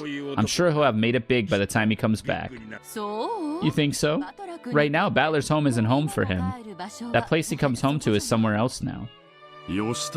Enough. This concerns Rudolph's family only. It is not our place to meddle. Thank you, Kraus. This is an issue for our family alone. However, I intend to do all I can to see that Battler and Rudolph can live together again someday. After all, he's Angie's one and only big brother. Yep. When that kid gets stuck on something, anything you say to him will have the opposite effect. Asamu's father has a bit of a short temper. Looks like he'd be adding fuel to the fire. It'll be okay. I'm sure he'll understand your feelings before too long. We can't do anything except cheer you on. Even if he doesn't come back, we're all praying that the two of you will make up quickly.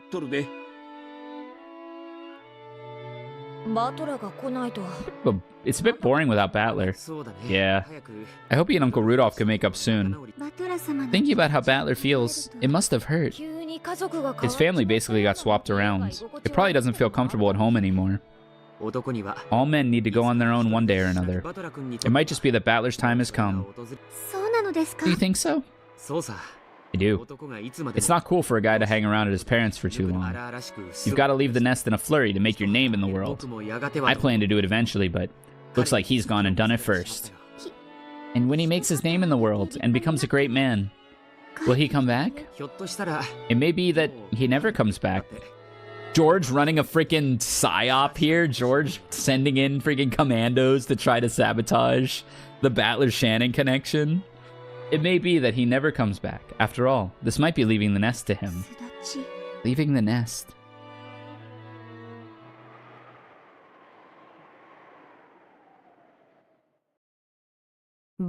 Battler didn't come, did he? Oh, how terrible. And I kept telling Shannon that he was sure to come. I'm sure she's very upset over Battler's absence. And it's all because I got her hopes up. She's been looking forward to this day. It pains me to think of how she must feel. Thanks, you two. I'm okay. I had been reunited with the witches once again in that dream world. Though I could never remember anything during the day, now that I was in the dream world, I somehow knew that it was a reunion. The witches both looked apologetic. Yeah, exactly. He's like 13 maybe at this point. Though they had tried to cheer me up by saying that Battler would come today, excuse me. Now that he hadn't come, it was like they'd been lying, and they seemed to regret it heavily. Shannon, well, thanks for your concern. I'd be lying if I said I wasn't sad, but I'll be okay. Are you sure? Really sure? That would be splendid, but clearly Battler's fight was so over the top that he couldn't bring himself back down so soon. Men are so stubborn. Yeah, that's true. He tried to act tough before running away, so his stubbornness is preventing him from taking back what he said so easily. He'll probably regret not coming today. Yes, that must be it. For some reason, they seem nearly desperate in their attempts to encourage me. It was almost funny to watch. I couldn't help but giggle. Thanks a lot, both of you. After all, you're the ones who told me in the first place that this is a test, a trial to be overcome. The truth was, I couldn't really fool myself so easily. When will he come back? When will he come for me? When isn't the question. Now it's, will he come for me ever? If I start moping right now, the uncertainty and sadness will probably tear me apart. But they've taught me. This is a trial to see whether I really believe in him or not. The very fact that I feel uncertain and anxious is a betrayal of my resolve, and his promise to come for me someday. George said something about it. He said this might be the same as leaving the nest for Battler. That's right. This is his chance to leave behind the Ushiromiya name and spread his wings as his own man. If you really think about it, we're still very young. Even if we wanted to be tied together, we're still lacking many years of social experience and trust. If Battler really is really and truly taking this seriously, then it's too soon for him to come to me now. Well done. Yes. That's the right attitude. You have done well to reach this understanding. I haven't reached anything. However, I've decided to think of it that way for now. This is a trial to see whether I trust Battler or not. If he had come today, then today I would have had to tell Madam that I wanted to quit my job as a servant. However, was I really prepared to do that? Last night, I kept worrying about whether Battler would come or not. Thanks to that, not only did I not have the resolve to quit my job, I hadn't even started on the paperwork to do so. In short, I still don't have that determination that I promised him that day. I'm sure that God knew that. Battler will come for me when I've found my determination. I wasn't determined, so it's only natural that he didn't come today. Yeah, it all makes sense now. So, I'm sure Battler didn't come today because I wasn't determined enough. It's only natural, since I couldn't even truly believe that he would come. I'm sure Battler was the same way. He did not yet have the determination and resolve to come for you. God is not heartless. When your feelings truly do draw close, I'm sure they'll bring the two of you together. Just like Orihime and Hikoboshi. Yeah. It's as though the weather just happened to be bad during this year's Tanabata, keeping those lovers apart for another year. That's how I'd like to think about what happened today. That's how I'd like to think about it. I have no other choice. Battler.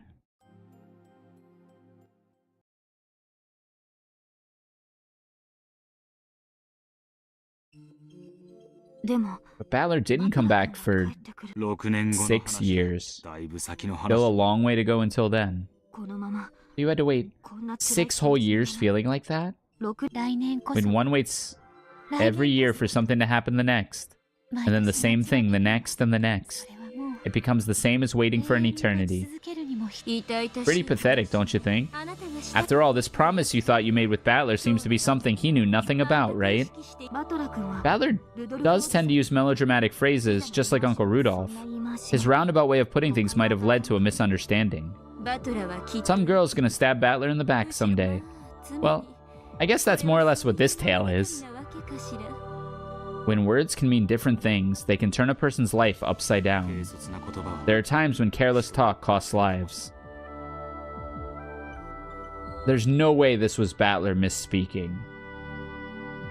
Battler is too earnest to just say some bullshit. He meant it when he said it that day 6 years ago. Which still makes me think it might be a different person. Especially the whole, like, tallness thing. Unfortunately, that is where we have to stop today. I'm sorry. I want to keep going, but it is late.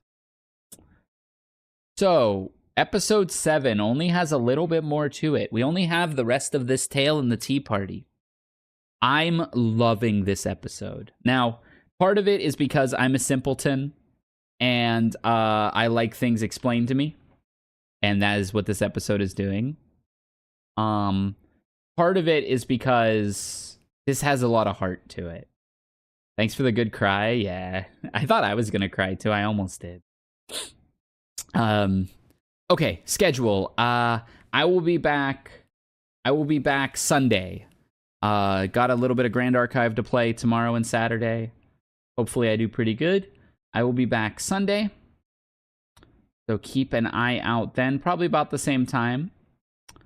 You got this? Yeah, it's just going to be fun no matter what. I'm not like super duper invested in the result, but I will do my best. Thank you. So we are going to raid out. Ooh.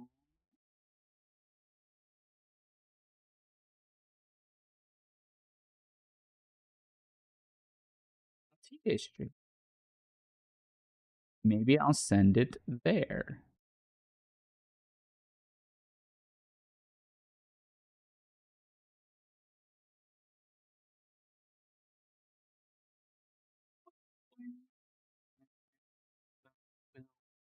Yeah, so tune in Sunday. My plan is probably on Sunday, get to the end of episode 7, about 4 more hours. And then Monday will be the episode 7 tea party, which is 4 hours by itself. I imagine a lot comes out in episode 7's tea party. So, be ready for that. Okay, let's go give a good luck raid to Shiro, who is pulling in Honkai Star Rail. So, probably for Fei Xiao. Be good to one another, make good choices. Take care of yourselves. Have a good night. Bye, y'all.